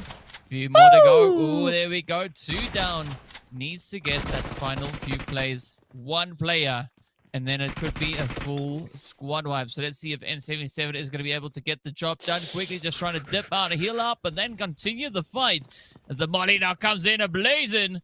Oh, the play is close. The DBS is there. But unfortunately, it is not going to work out. But a very valiant effort being applied. A really, really good job from Not Noobs. They tried their best there, but in the end, I think the zone just got to them a little too much. And that's going to be them with 2 points going on out. That's all they can do here. As we look to OOC, a little bit higher on that leaderboard, a little bit more to lose, a little bit more to play with as well in this final game, getting their vehicle shot up by an unknown source. Perhaps that source is Galatasaray. I wouldn't put it past them. They are the type to do that sort of annoying play where it's like, yeah, we can't see you. Maybe you're slightly out of render distance, but we do see your vehicle. And so, you know what? Those tires are ours now. I mean, they got to retire the vehicles somehow, right? But here we go. As Bonfire now has to go a long way, as you mentioned before, over 2 kilometers to get themselves back up in towards that zone. And I could hear you rolling your eyes, even though you were on mute. But yes, here we are. R8 up at the crash side. I think this is an interesting spot, though. Are they going to commit to it? Are they going to hang around here, Nep, or what would the play be? It is an interesting one. Yeah, it's very central. I could see this being very much a controlling play from them if they so chose. The only problem with it in my eyes is that it's very, very open. And so it'd be quite easy for teams to kind of move over to you. You also don't have that many sight lines directly around you, so it's not like you can see them coming very easily. We might see a test of how this could go, though, as TPES move into their vicinity here. OOC are looking more down to the south, so they're not going to be really a problem for R8 right this second, but TPES, they could pose some problems. Yep, they definitely could. But let's see what their decision is going to be, because they are heading a little bit further over on towards the east there. So Pmewl Nova can receive a little bit of company potentially, depending on how the rotations go, but doesn't seem like they are going to be all to face just yet. I am looking over on towards S2G and the Wildcats up in towards South George. Very close proximity to each other, just holding on either sides of the bridge. In the meanwhile, it is going to be Goat, though, getting right down to business towards the container yard. As you can see, Fenerbahce just absolutely going to work on them, just locking in sprays this way and that. But then we've got two other crews that are rolling up on the edge of zone. That is going to be Retiam on the east and AOR pushing up towards the north. Well, let's turn our attention to the south side, because Georgopol is looking a little interesting as well, right? The Wildcats currently being gate-kept by S2G, and S2G have a 2-1 split, I think it is. Let me look. How many? No, 3-1 split across this bridge site. So the Wildcats, even if they get through that first initial barrier, they still have more players to go through on the bridge side. So it's going to be interesting to see how the Wildcats manage to do something about this. Are they going to opt for a different rotation altogether, or are they going to take this fight? That's a good question, the answer to which we'll get soon. But for now, it does seem like Wildcats are going to be focusing in on S2G. We've got Lucy and Aura caught up in the fuel station over there. So it could be a little bit of a push here by Oiko. Tries to wrap around, goes up into the Wizard Tower. R8, though, still quite comfortable up in towards the crash site. Looking at the drop-off in the distance, Mally is trying to figure out, should I, shouldn't I? I would say you don't, because that's right where Fenerbahce are. Unless you want to pick a fight, then by all means, right? I mean, be my guest, go out, light it up. They could do, right? Oh, like the Wildcats are picking a fight. Here we go, and it's not going to go. How did Oiku get across that? That's interesting. But Shanks does go down there, so that's going to be one on the side of S2G. Good Molotov, trying to cram them into a room, trying to get some of this this room for themselves and control the maneuverability of S2G here. But these nades could be their ticket out. Nice little shot, doesn't do any damage though. Sneaks around the corner. Lucy's up next. Oh, and she gets it. Melzy goes on down. That car is doing something. And Oiku on the outside trying her best to do something. Goat is in the background, though. They could play a mean third party to this. Yeah, they could, but I think Oiku made the best call that they could at this point, just getting the heck out of there. And now it's going to be Fenerbahce left to kind of contest with Goat, as we did see them just rolling up. It's like that vehicle that started to bounce, just knew that something was about to happen. I think that was a warning sign. It must have been. But we can see a few more teams finding a bit of difficulty. Well, I said Fenerbahce, but I actually meant the Wildcats. Fenerbahce, they were also getting down to business, as we can see them now claiming their third elimination, just helping a few teams back into the lobby, doing the sensible thing, right? Very respectable. I like that. But yeah, they have an opportunity to just catch a bit of a breath here. We can't say the same about Bonfire, because they are still traveling towards the zone. But again, it's no surprise, because that's what Bonfire does. It's the truth. It's the truth. It's what they do every single time. But you know what? They can do it. They've got 4 eliminations on their side. And the zone is about to pop up. Where are we going to go? Ooh, and the hard shift makes it that S2G and the Wildcats and even that GOAT player, Yagi, is kind of that entire fight's kind of null and void because the zone's not gone that direction. It's moved over to the eastern side, going over down towards shooting range. So RA in a good position here. They're able to just move slightly into zone and talk about good positions. OOC in a great position to gatekeep Fenerbahce. Yeah, great setup that they have right there. And already Amaya is going to be jumping at the opportunity. Spots Licious and drops Licious. That was almost delicious, as you see Rose coming through with a nice bit of a contribution there. But it is going to be a quick response there, as Fenerbahce will defend their position. Not going to let any sneaky shots make its way on in. So quick repair coming through.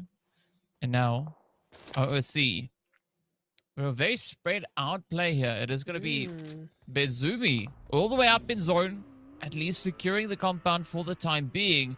But will we see the rest of the team decide to fall back and regroup? I mean, there could still be quite a bit of an opportunity here.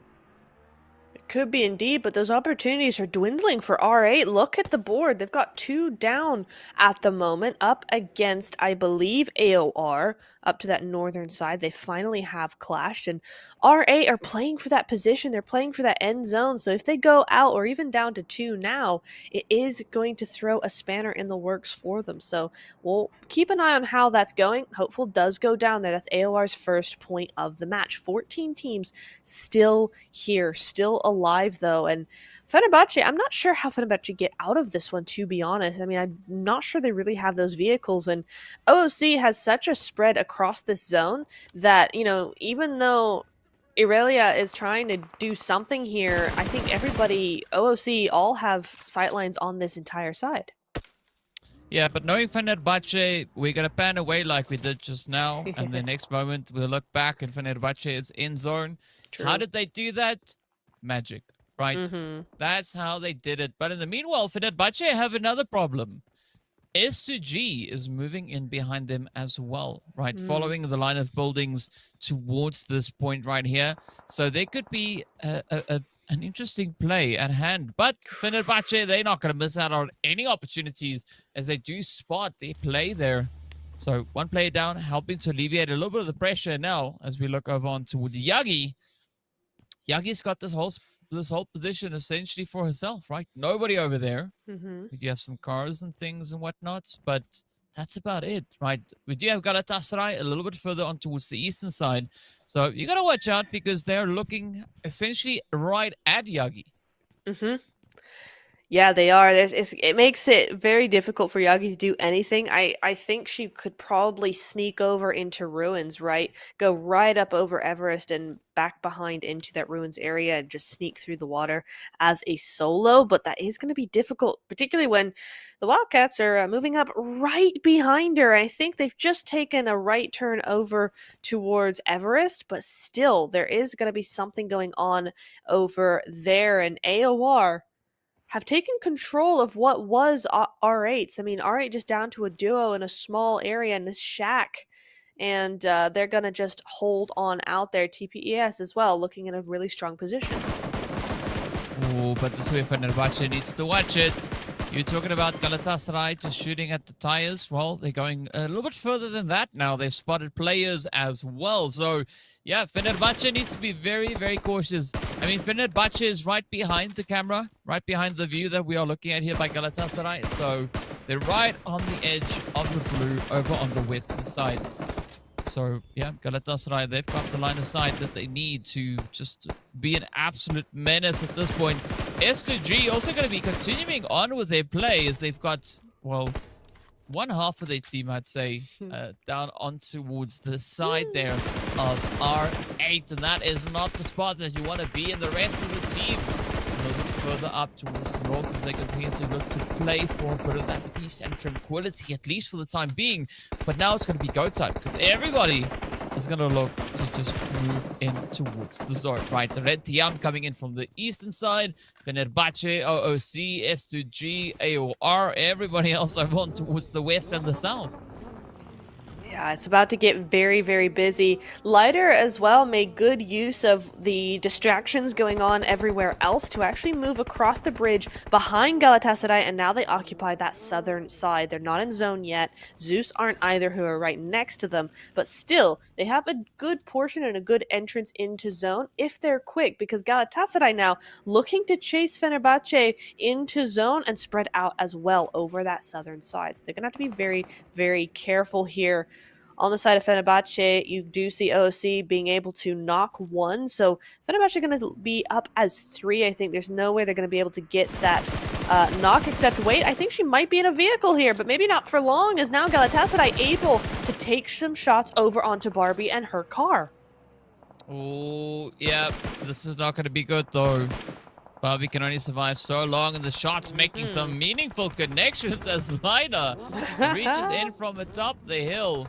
No, they were on the southern side of zone, even further away than Galatasaray, but they had that off angle to kind of just poke in onto the sides.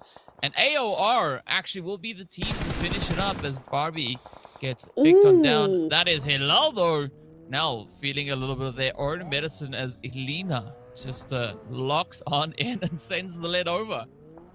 Goodness me, yeah, Galatasaray just kind of chilling with this one. There's no need for them to go all out here, and you kind of do see that, right? They're playing this quite, you know, they're always being in zone. They're not being passive, but they are not being the powerhouse that we have seen certainly in day one. So they're taking this in their stride. They're kind of just chilling, having a little bit of fun with this game. One elimination on the board. They are going to get this res back up, but OOC are looking straight at them. If they would just turn around, they would be looking straight at them. And oh, a battle of the solos up into the north side. Everybody away from everybody else, right? It looks like we might even have 3 solos. Yes, it is GOAT, it's IWNRX, and it is who was that? Yeah, Bonfire as well, all looking at each other on that north side, but back down to where the chaos really is. Galatasaray still outside of zone as that zone shifts up. Yeah, speaking about shifts, STG shifted right into the side there of Veretiam. So you can see the engagements and the altercations coming through onto that far eastern side. But you said the south is still quite tough, and that's exactly what we have at this here for the side of OOC. You have quite a long way to go to get themselves back into safety, but now they're going the opposite direction. They decided, you know what? Oh.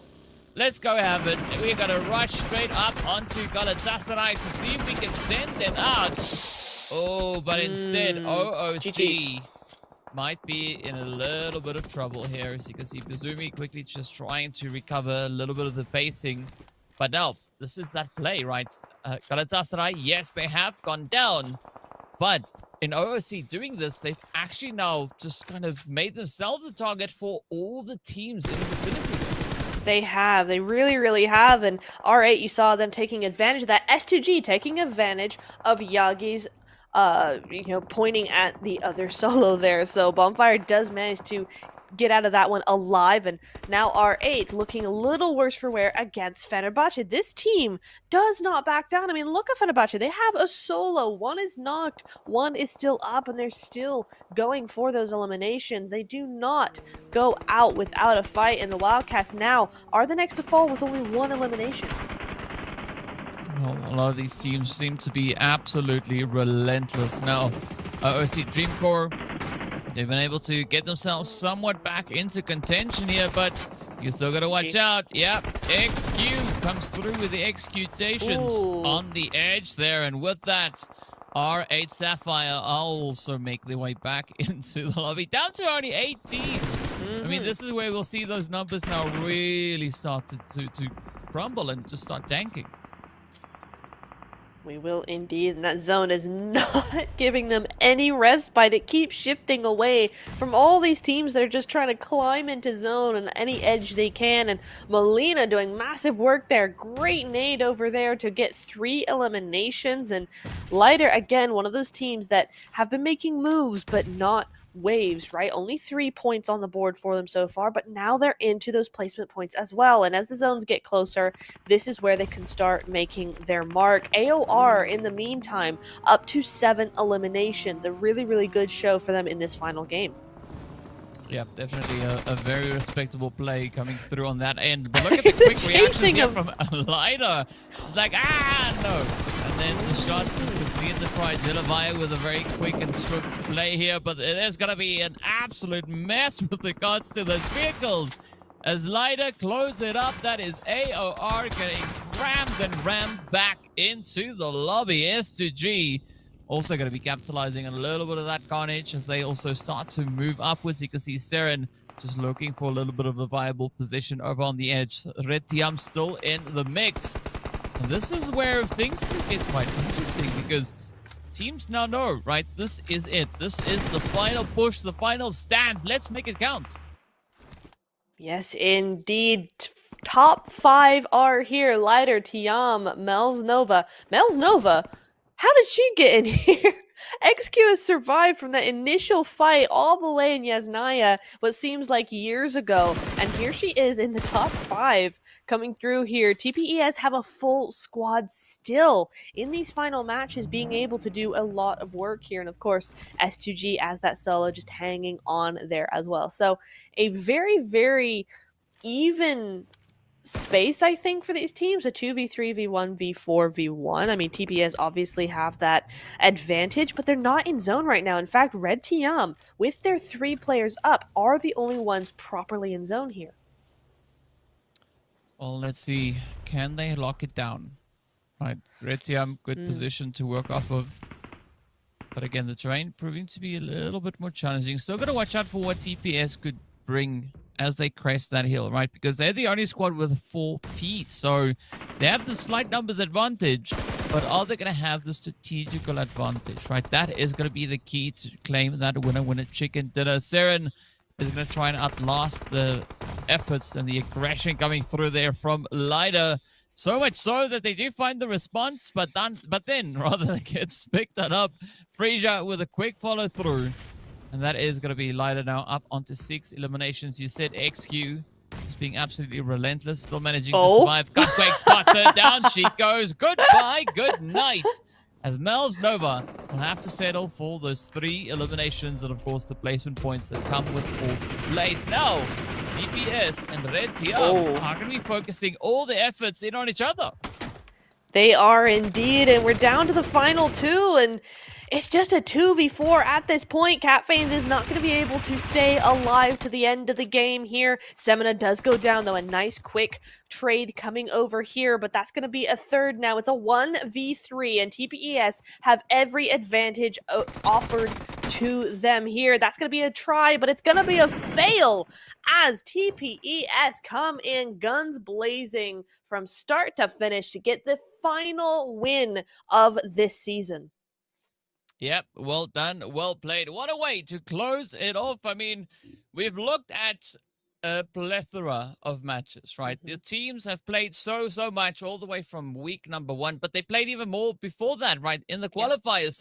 So many games that these teams have just continued to keep that pacing going. And what a phenomenal way to close it all out, right? The final game coming through. I mean, Galatasaray also, trying a few things there, having a bit of fun out on the battlefield, because why not, right? If they go down early, it's okay. It's okay. Yeah. They don't necessarily need points at this stage. So I think all the other teams that really had to put focus in on securing points, they did exactly that coming into this last match. And that's why we had such a competitive game coming in here. We did. We really did. And it is...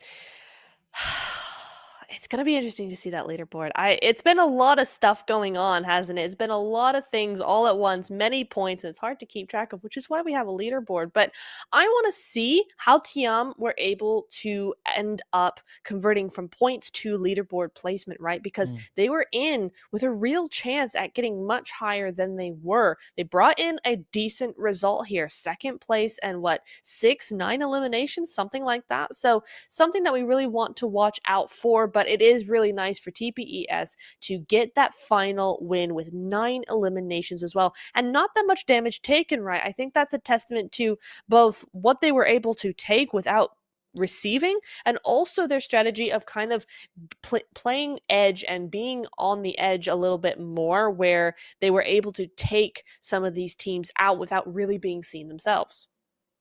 Yeah, and I mean, that's kind of the play that you need to try and make. And speaking about taking teams out without getting seen, that's exactly what Aura did here from S to Mm-hmm. G. 321 meters away.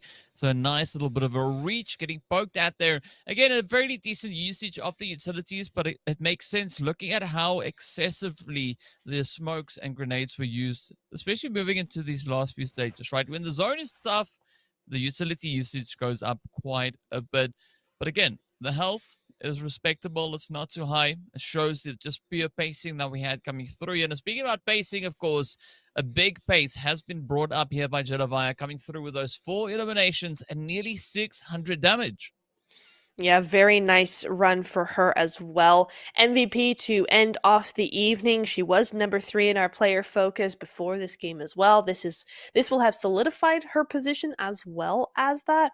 But AOR continued to do some really good work. Did they get top 5? No, they haven't really all evening, but they continue to really put those points in. 8 eliminations for this game. So a really, really good job from them. But as we look at the match rankings, TPES going home with 19 points there. Tiam and Lighter both with 11 is a really, really good result. Yep, no, definitely is, and it's all going to boil down to what these last few points will mean for the teams, right? As we know, Lighter came into the match that at second, so it just strengthens their overall positioning with that. We know OOC was right behind them, trailing by 13 points. So the 3 points, I don't think it's going to be too much of a bother. Retiam, though, 11 points. That is going to put them up a considerable bit with regards to points.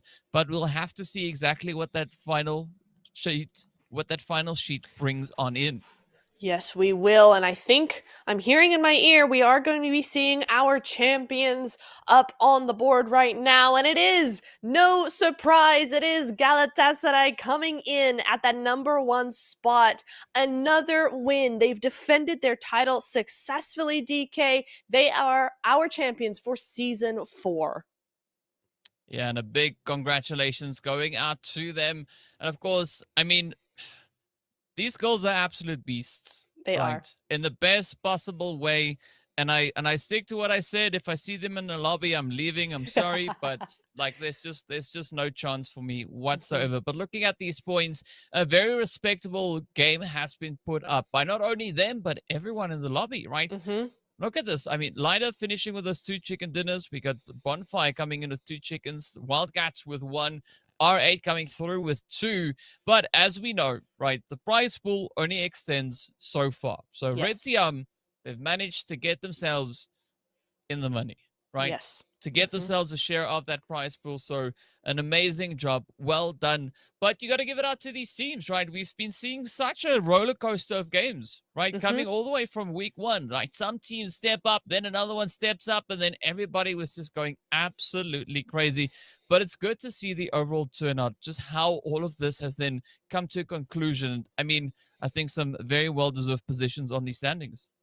There are indeed, and OOC coming through in the top 3 in 3rd place with 0 wins is an incredible feat considering what kind of work they were being made to do by all these other teams, right? It's been a battle to even get as far as top 5, top 8 even.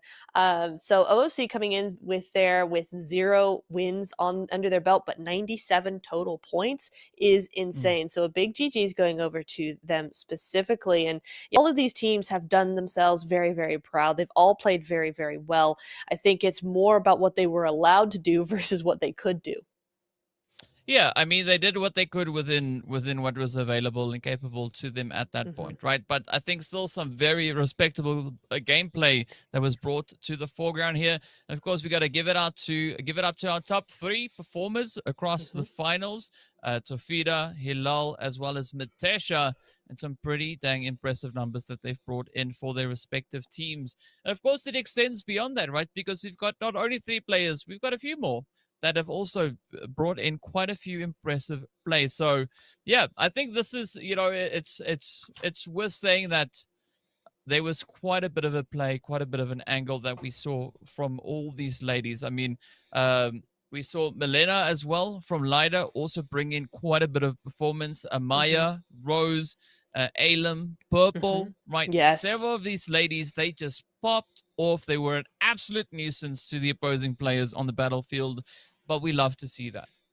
We do. We really do. And it's been so nice to see such balance amongst these teams as well, right? No one player has been MVP more than twice, I don't think. Maybe Matesh has been 3 times in the finals. I'm not quite sure. I can't quite remember. But each of them have had their chance in the spotlight. I mean, Atlas doing a 1v4 against Galatasaray in that first game. And then Matesha coming back in with 27 elims total. It's been a big, wild ride here as you see our head-to-head of Tofita versus Matesha, right? And again, it's very, very similar.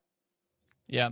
I mean, Matesha has brought in quite a bit of a contribution to the team, right? I mean, yes, putting things into perspective, Galatasaray, all their players in general performed quite heavily and aggressively, so it makes sense, right? Mm-hmm. But still, looking at Matesha, really good strategy coming in there. And of course, we can't forget about Jilavaya as well, right? Jilavaya got the MVP in the last match, also really contributing to the overall performance that we saw come through from the team. So I think some very respectable numbers being brought to show here by all these ladies. And I mean, they can know with absolute certainty that if I see them in the lobby, I'm leaving. That's it. Because I know I don't stand a chance. Right? That's just it. I just accept it for what it is. But yeah, I mean, a very respectable few games that we've had. The teams have been playing phenomenally, and I like the progression that we are seeing here coming through all the way from season 1 to season 2 to mid-season to season 3, all the way up into season 4.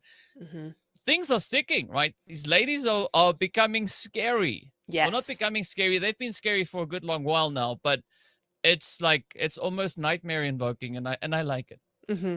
I think we all like it. We all love to see it. But DK, that is the end. We have our champions. We've gone through 3 weeks of PMEWL Season 4. Massive congratulations to everybody who has played and made it to the finals. You all worked so hard. I cannot believe being in this kind of lobby. But it is time to end now. Thank you so much, DK, for being with me on this one. Thank you to you at home for watching. And we will see you in season number 5. Thank you so much and have a great night.